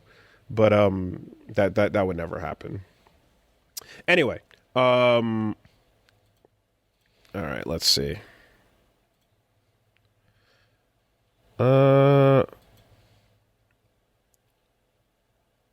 We got one coming in over here. Dear Castle Super Illness from Moi. Hey, Mama, what's up, man? What is one of the most deeply ill things you've seen someone post on YouTube? I came across a video of on YouTube titled, I deleted my perfect hover bike for this build tutorial. Long story short, it was a 21-minute video about how to manipulate minuscule quirks and interactions in-game to achieve perfect pixel placement and build a 4-piece hover bike. I'm convinced people who develop these techs are deeply ill to exist on YouTube gaming space, and they desperately need whatever help they can get. Okay.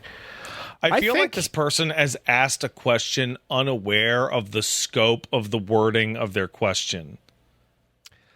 I think... Like, I've seen suicides on YouTube. Like, what do you... like? Yeah, I think if you're going with the range of what you're discussing here, we talked about the cyberpsychosis fell in love with your psychiatrist stuff, and I think that's a pretty that's one of the worst examples I think I've seen recently.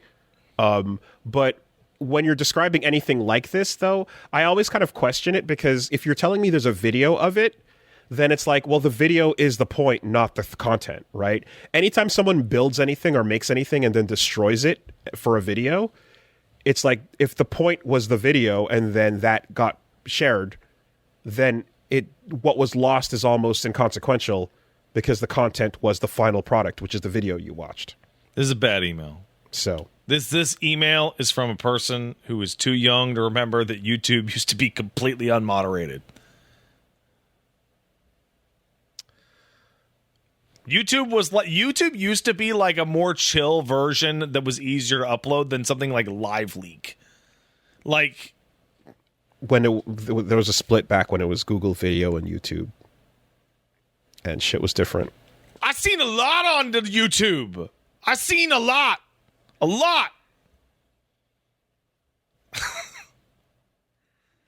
But I'll say, for the spirit of the question, that guy shitting his pants playing Mafia 3. That's a bad one. That's a bad one. Yep. Not yet. Okay. And let's take another one over here. Good evening, Secret Korean Wooly and Monsieur Brabant. Pat was talking a while back about how Death Stranding 2 eventually gives you the tools to trivialize many parts of the gameplay loop, whereas the difficulty friction is removed, making it feel boring to engage with from that point forward.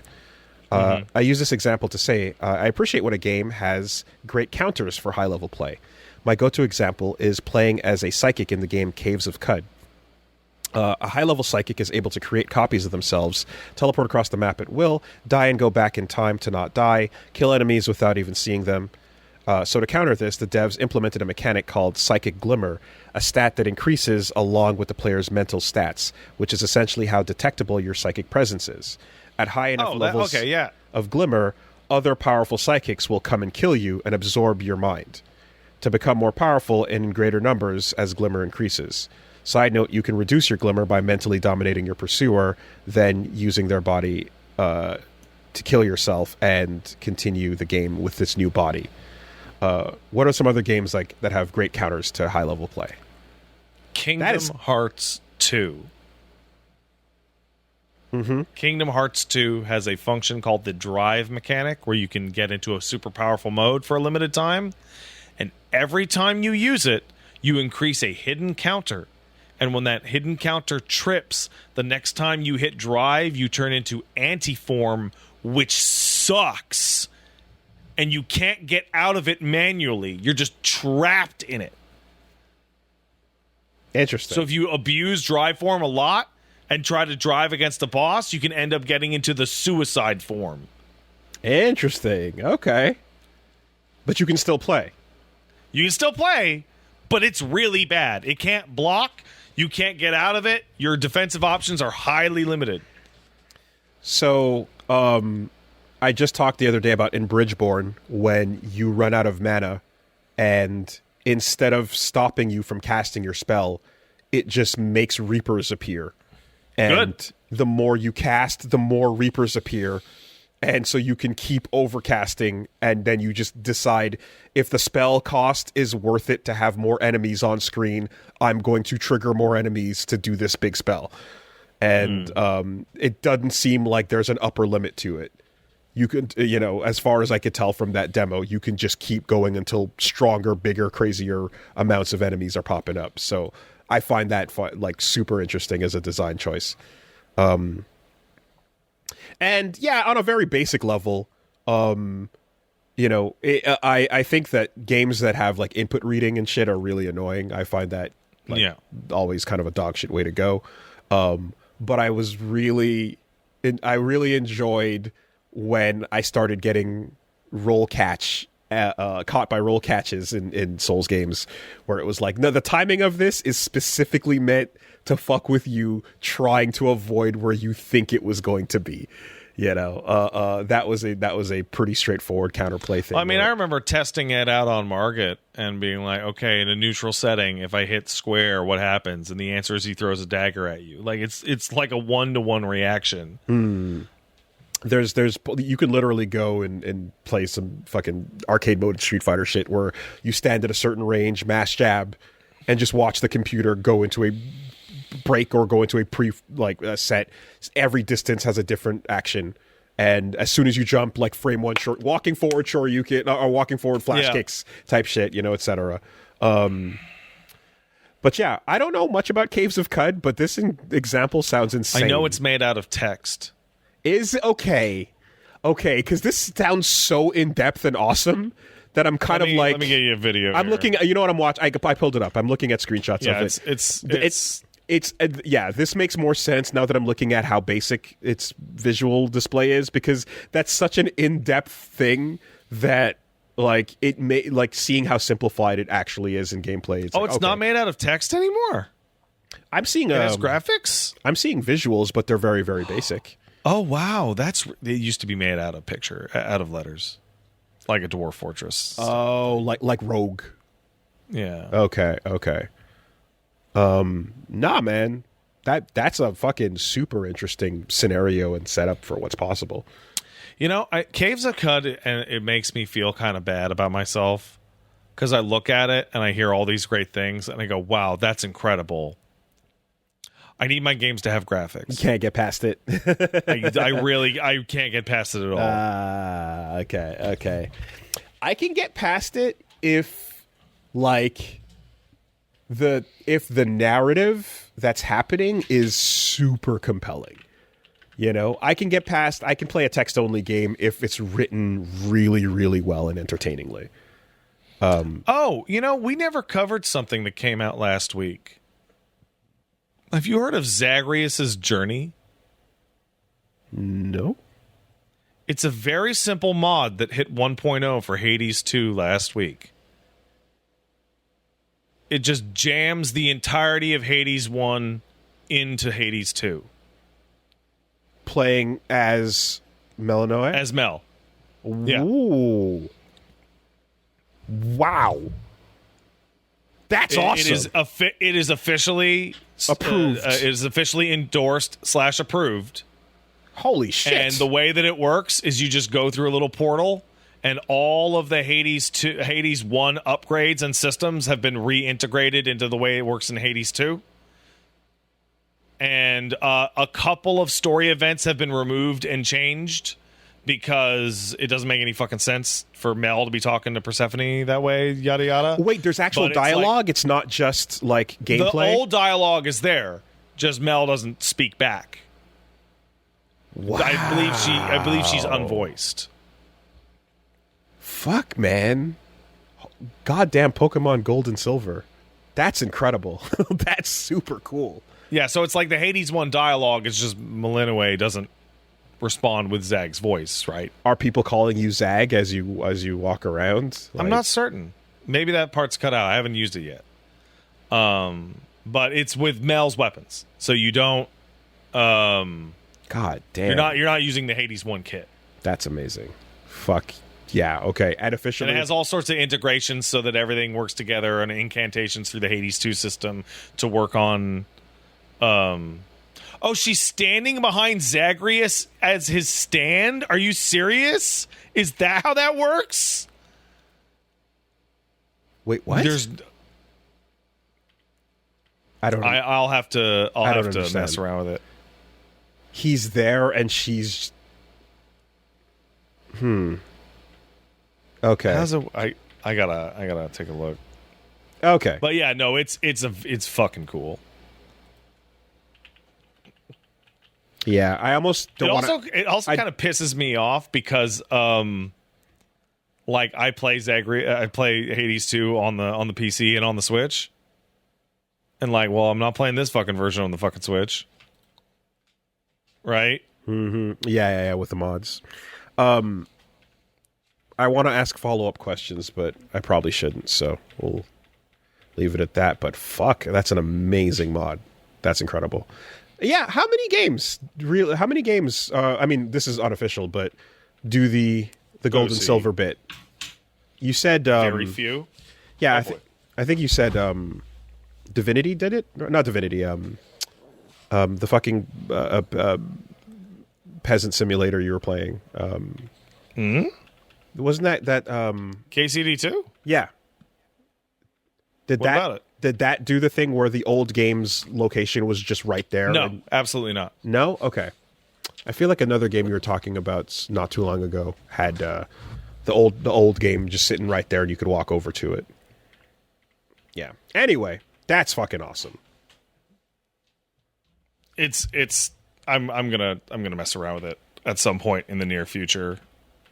It's so big. Like, that's a lot. Also, it makes me wonder how Mel's kit would deal with stuff like the shielded guys. So you'd have to make concessions in gameplay somehow. That's what I'm like. It can't just be 1-to-1.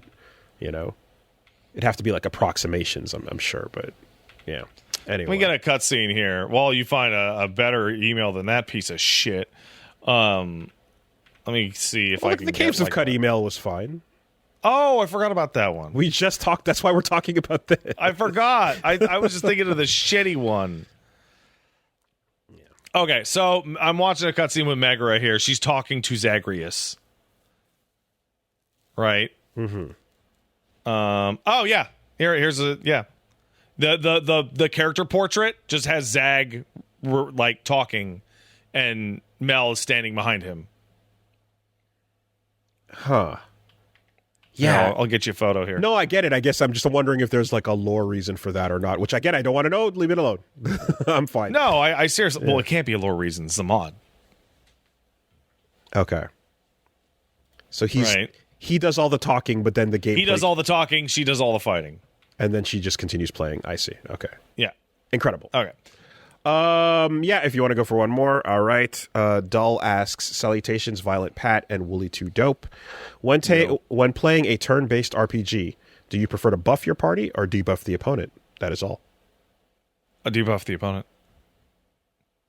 Nah, I want to buff the party. Really? Yeah. Really? I want to hit for 200, not have them not them put them at 50%. But if you debuff their defense, you'll still hit them for 200. Yes, and if you buff yourself, you'll still hit them for 200.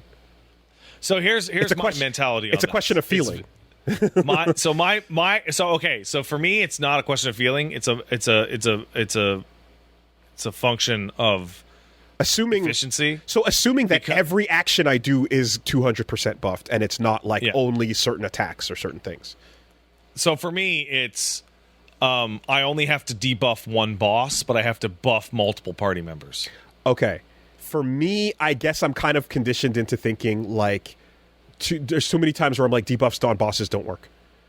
Like, well, I play SMT games. Yeah, debuffs on bosses definitely fucking work. Right, but there's so many times where it doesn't, where it's almost like, nah, fuck that. I can rely on buffing myself. In all honesty, at the end of the day, the real thing is debuff the enemy's defense, buff everything on your party. Because enemy defense down plus your attack up is the best combination, obviously, right? Yeah, assuming it takes one turn to debuff the whole party or to debuff the boss, whatever the case may be.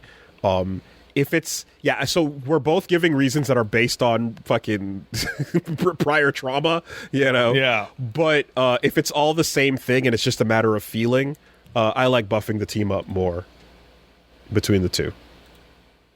But yeah, all right.